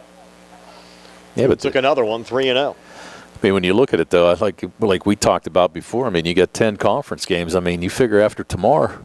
Yeah, if you get to 5 wins, I mean, like Steve always talks about in basketball games, numbers he likes to get to. Yeah. You get to 5 conference wins, feel pretty good about getting into the postseason. Yeah, you're right. No doubt. I think 5 and 5 gets you in. Kuhn was there, pulled back. You're showing us scores, Steve. I get Pirates up. Buck goes. 7-4. How about the Pirates score or the Penguins score tonight? Last I saw it was scoreless. 1-0 Chicago. That's not good. You have to win tonight. Yeah, no doubt. Throw over to third. He had Hoffman off the bag. Jackson able to get back safely. Yeah, that was a little dangerous right there. I mean, Jackson with a good lead, but still, He's not going to go anywhere unless something happens at home plate. Tomalski's next pitch to Kuhn, called strike. That's a good example, too, Soup. You look at the Pirate game, I mean, it's, what, 9 o'clock, and that game's over already. We're still 7-4. Well, no, I mean, 7-4. I mean, that's a lot of runs for, you know, a pretty quick game. You know, next year you might have a pitch clock here in the high school game. And Kuhn with a little nubber going foul. I don't think that'll get instituted, though, Tony. They can't get a shot clock instituted for basketball. No. Now they're getting a pitch clock for baseball. No, I don't think so. Be nice, though. Yep. I think these games move along a lot faster as well. Yeah. This one's over 2 hours, and we're here in the bottom of the fifth. 7-1, the Red Raiders lead it. Looking for more. Next pitch to Kuhn, called strike 3. That'll end the inning, so Tomalski getting a pair of strikeouts, sending down Uphold and Kuhn. Then the bottom half of the fifth, with the Red Raiders still up 6 at 7-1 after 5 here in the CR Product Group High School Sports Night broadcast presented by Penn Residential, Essential Marcom, and Amy's Quilt Room. Does your car sound like it's saying, "Trade me in, trade me in," every time you start it up? Well, go to Ford of Uniontown and trade it in. That's right. Town Ford dealer is ready to assist you with a new or pre-owned car, truck, or SUV purchase. Ford of Uniontown has all the deals, all the inventory, and they are ready to deal. It has never been a better time to buy a Ford. Service is their top priority. No matter where you purchase your Ford car or truck, Ford of Uniontown will be happy to service it for you. They offer Ford-trained technicians, Ford-certified parts and service, 1-year, 12,000-mile parts warranties, and new state-of-the-art service equipment. Call or stop in today to see the hometown service of Ford of Uniontown, Route 40 West across from Applebee's. So listen to your car the next time you hear it say, "Trade me in, trade me in." Ford of Uniontown, Route 40 at the top of the hill. Penn Residential is a human services agency providing around-the-clock services and supports for individuals with intellectual and developmental disabilities. Their residential homes are located in local communities to offer residents quality care while also encouraging autonomy. They're a fast-growing company offering rewarding employment opportunities to direct support professionals interested in making positive impacts in the lives of others. DSP positions start at $16 an hour and will receive a full benefit package after 90 days. For more information about current career opportunities, visit PennResidentialINC.com/careers.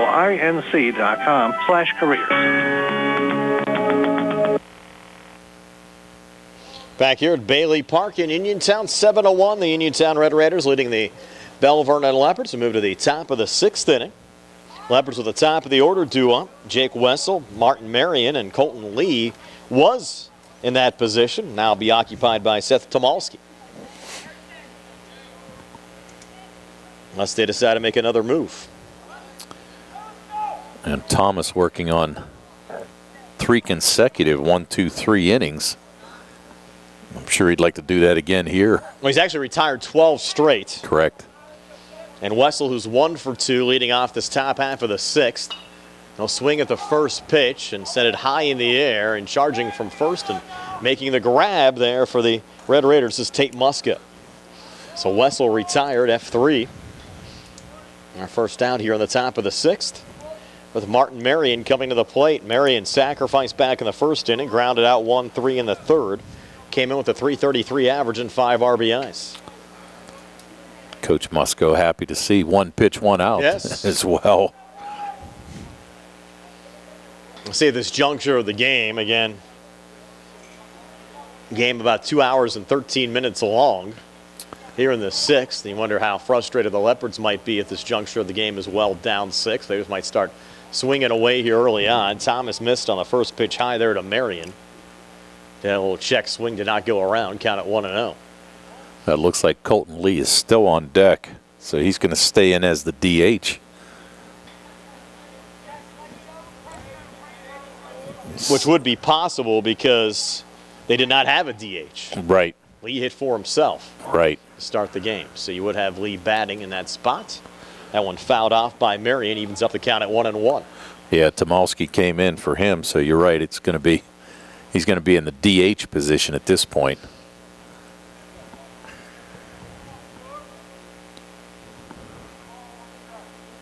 I count 1-1 now to Marion.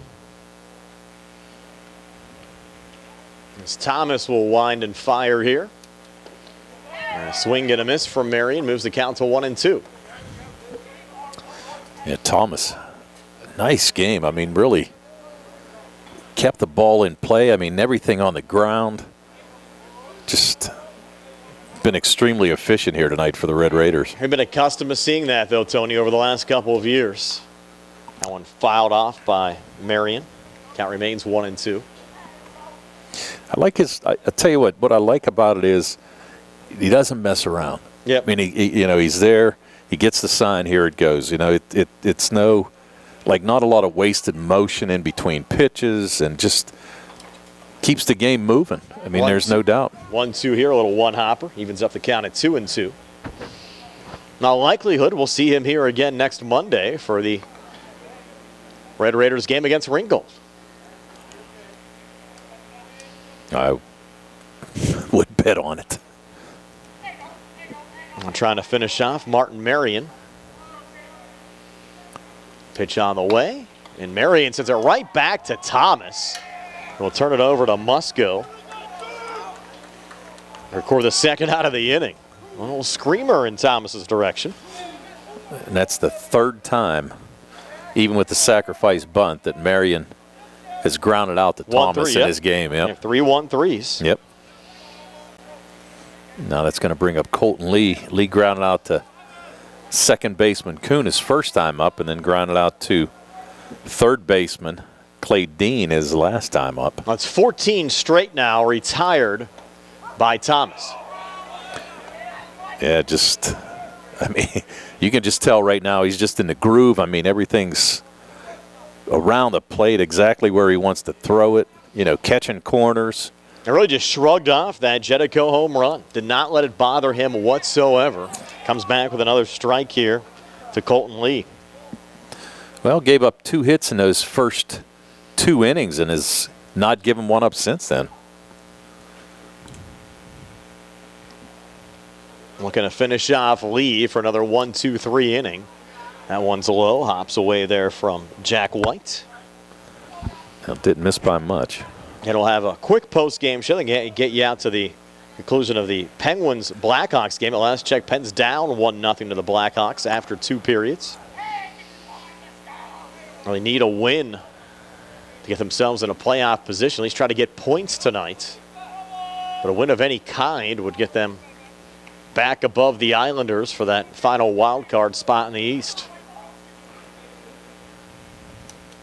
And Lee, since a hard ball, it gets through on the left side, and able to make a play there is Clay Dean. I think you have to give Lee a single there, Tony. That would have been a tough snare there for Dean. Yeah, it was a shot. Really kind of came up on him a little bit, too, so we are going to give Colton Lee a hit, and that breaks the streak there of, 14 in a row? Correct. 14 in a row were retired by Christian Thomas.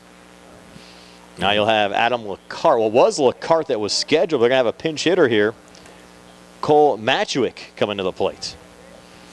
So after Lecart strike out a couple of times, Machuik will bat here. First pitch fouled off on the right side.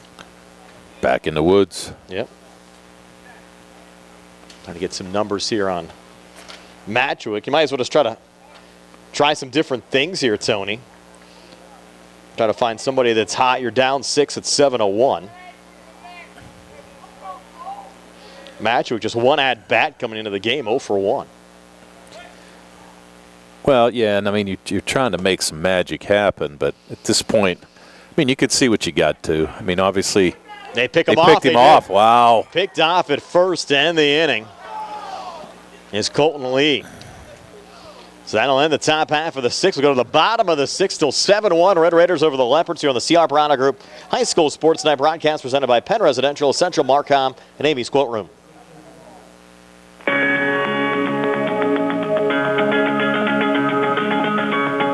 When you need need rapid laboratory testing at a convenient location, look no further than WVU Medicine Uniontown Hospital. Utilizing the latest technology and an exhaustive test menu, laboratory services at the Uniontown Hospital are capable and ready to provide patients with superior care. Fully accredited, the Uniontown Hospital lab complies with and exceeds all medical standards.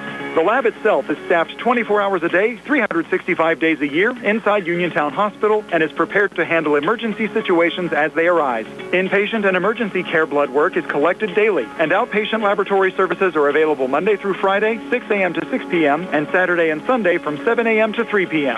Outpatient laboratory services are also available at the Outpatient Diagnostic Center Monday through Friday from 6 a.m. to 4 p.m. Once your primary care physician has ordered a blood test for you, there is no need to schedule an appointment. The hospital's outpatient lab draw services are ready to serve you. Dinner's great. It's one of your top 3 favorite meals. You just don't want to have to make it. Well, with Jimmy John's, you don't have to. Whether you live in a sandwich delivery zone or head into the store, you can always get a freaky fresh sandwich. Click to order at jimmyjohns.com. Freaky fast, freaky good. Order online at jimmyjohns.com or call 724-437-6800 for delivery or curbside pickup. Jimmy John's, next to Walnut Hill. Shop and save. Back here at Bailey Park, a 7-1 lead for the Uniontown Red Raiders over the Belle Vernon Leopards. Again, our post-game show will be brought to you by South Union Township Supervisor Rick Vernon. Have a quick recap to get you out to the end of the Penn's Blackhawks game tonight. Yep, 2, 3, 4 hitters coming up for the Red Raiders. Tate Musco, Austin Grego, and then Wyatt Nails. You score 4 runs here in the bottom of the 6th inning, could actually end the game early. True. Have Seth Tomalski on in relief of Colton Lee. Musco doubled last time up. 1 for 3 today. Yeah, and it was a shot, the last one, too. Took that outside pitch and drove it into the left center field gap. And able to get a double out of it. Tomalski, last little chat there with Max Kostelnik, the Leopards catcher. I'm probably trying to inform him what happened last at bat. Tomalski's first pitch here to Musco. He'll take it for a strike, 0-1. It's 7-1, Uniontown in the lead. Musco, as we said, came in struggling a little bit, 176, but gets a hit here. He really can pick that average up. 0-1, missed inside, evens up the count at 1-1. Have Tomalski at 38 pitches in his stint here so far. Just trying to use him the rest of the way here and not have to dip any deeper into their bullpen. Next pitch misses high and outside. Well, that's the thing about high school baseball, Brian. And we said it before, you know, you play back-to-back like that, and it makes it pretty tough. You better have a lot of pitching if you want to go deep into the playoffs and even try to win the section. I mean, you can't win with just one pitcher. And the way it's set up now with these back-to-back games in the series, there's another one fouled off there from Musco. You have to realistically look at using 3 pitchers a week. I mean, you're going to have 2 different starters, and at some point you're going to need relief. You're going to need relief. I mean, really, you need to have really 4 pitchers. Yeah, I agree. To ensure that you're going to make it far into the playoffs because yeah, you can't really count on much else. No. I mean, the way it's set up now, like I said, back-to-back, you know, before you could have one good pitcher to pitch against the best team all the time, or the better teams, and there were I should years say. that was done. I think Brendan McKay, who was one star pitcher for Blackhawk, I think he was able to pitch one of your all Blackhawks games. They had a bye in the first round. They used them quarter, semis, and championship. And after that, they changed the playoff format as Musco walks here, lead off the bottom half of the 6th, which is, I have to agree with, though, Tony. I mean, you shouldn't be able to use one pitcher and win a WPIAL championship. Oh, without a doubt. It's been done, though. There's no doubt about that. I mean, but that's the thing. If you, if you have now the way this is set up, like we said, you need 3, maybe 4 pitchers to carry you on. And, you know, somebody has a bad day, you're going to need somebody to eat up some innings. Austin Grego coming to the plate. And even the way the states are set up with the Monday, Thursdays set up for most of the rounds, you can't use the same pitcher on back-to-back games anyways. So. Right. You're going to need multiple pitchers in that situation as well. Well, and the pitch count, too. I mean, when you start looking at 100 pitches. I think 105 in the postseason, about 100 in the regular season, but still, you're going to run into that. Oh, yeah. Runner going. Grego's little hit and run, setting in a left field. Knocked down there by Adam LeCarte. Must go down to third. You know, runners on the corners and nobody out for the Red Raiders here in the bottom of the 6th. Well, nice time to have a little hit and run action there. And Grego delivered with a shot. Musco, no trouble at all getting to third base on the hit. Now Wyatt Nails coming to the plate. Nails flew out to center field back in the first inning, hit into a fielder's choice in the third, struck out swinging in the fourth.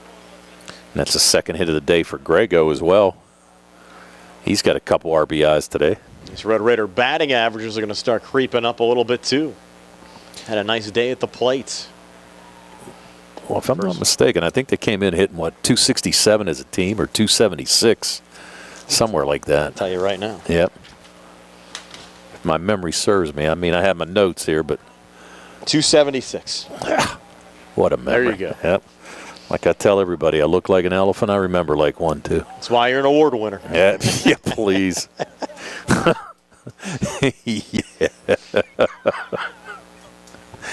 Oh, my. So Wyatt Nails. Red Raiders up 6. You're in the bottom of the 6th looking for more. Tomalski misses low there. Runner going down to second. And a stolen base there from Austin Grego with no throw. Grego with a stolen base. And again, runners in scoring position for the Red Raiders. Nobody out. And I have a feeling that Watson, you're right, will probably ride Tomalski the rest of the way. Yeah, why make a change? Yeah. I mean, unless the kid's really ailing, but if he starts ailing, you're going to have Uniontown into the game on a 10-run rule. Mm-hmm. You basically have the run that would end the game in the on-deck circle right now. Nobody out, bottom of the 6th. 2 in scoring position. You're up 6. Tomalski's next pitch here to Nails, fouled off. If you're one of those homes on Charles Street, Tony, you can actually come out on your deck and watch the game. You can see a nice little overlook up there. I was thinking about that, yeah. Especially with the trees high up now. You know, you could just come out and sit out and check out a little baseball. Yeah. Be pretty cool. Nice view, especially with everything cleaned up. Oh, yeah. Nails another well-hit ball. Base hit in the left. There is Adam LeCarte. Relay coming in.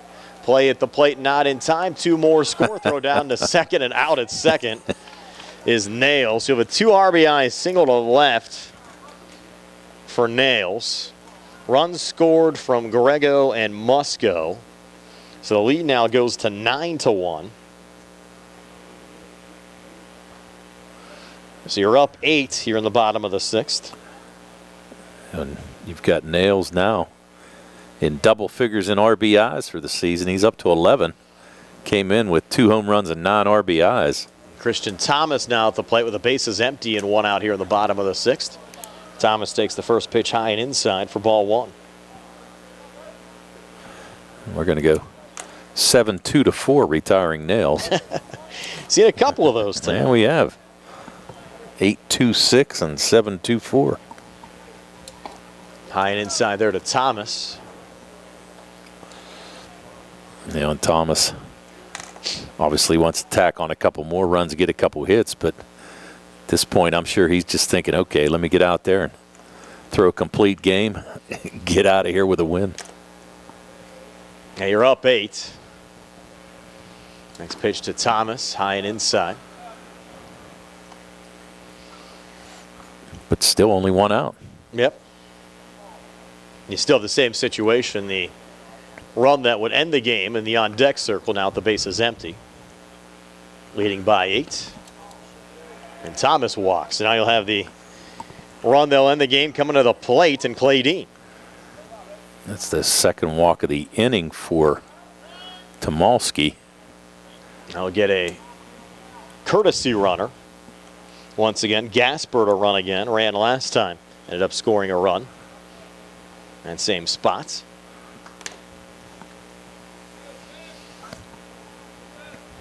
I think at this point, everybody just ready to go home.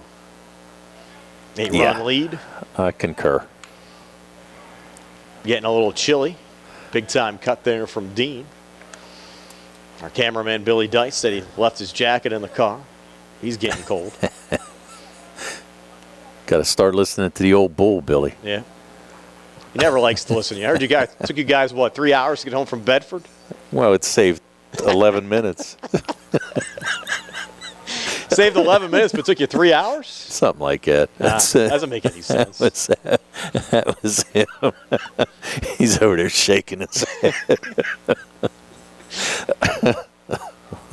You guys drive down to D.C. from Bedford? I don't know where we ended up. Dean, well-hit ball, deep to left. Could be this gone. could end it, and it goes over the wall, and it's a walk-off winner for Clay Dean.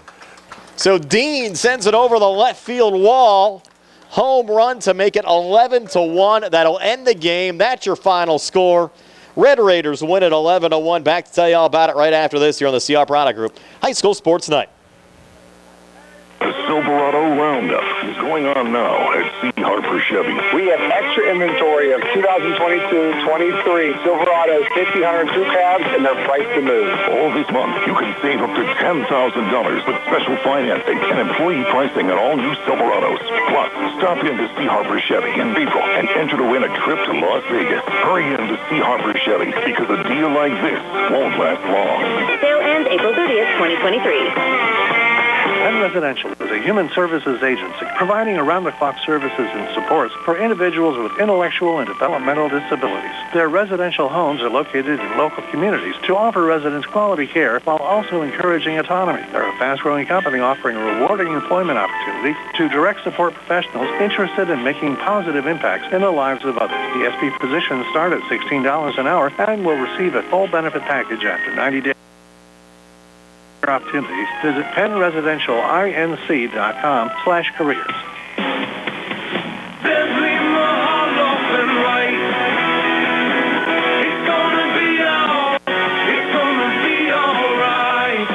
Filing for bankruptcy is not something that anyone wants to do. Good people sometimes run into hard times, and they need help. Hi, I'm Dan White with the law offices of Zebley, Mahalev & White, and I'm here to help. If you're faced with insurmountable debt and are out of options and you need help, give our office a call today. Allow us to help you understand your rights and options under the law. Filing bankruptcy is not the end of the road, and if you're struggling with debt, it very well could be beginning. So stop worrying and take action. Give our office a call today at 724-439-9200 or click on zeblaw.com for more information. Zebley, Mahalev & White, local attorneys helping local people. Let us help you fix your life.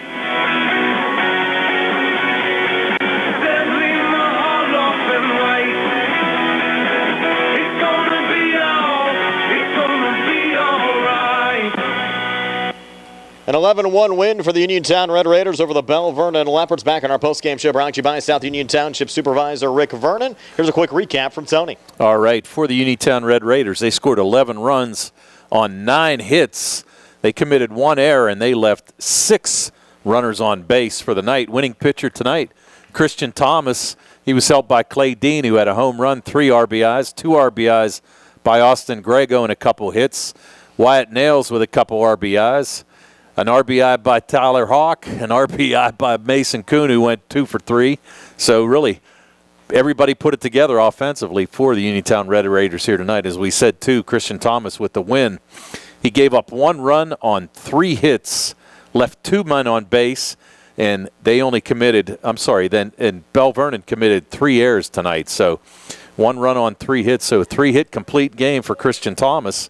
As we said, mowed down 14 players in a row there for a while until he gave up a hit. But great pitching performance and good offense tonight by the Red Raiders for a big win. Red Raiders take sole control of first place, 4-3 overall, 3-0 in the conference. The loss drops Belle Vernon to 3-4 overall, 1-2 in conference play. 11-1, Red Raiders win it for Tony, Billy, and Nick. This is Brian saying have yourselves a pleasant good evening. An 11-1 win for the Red Raiders over the Leopards. Selling everybody from Bailey Park. Quick enough? Yep.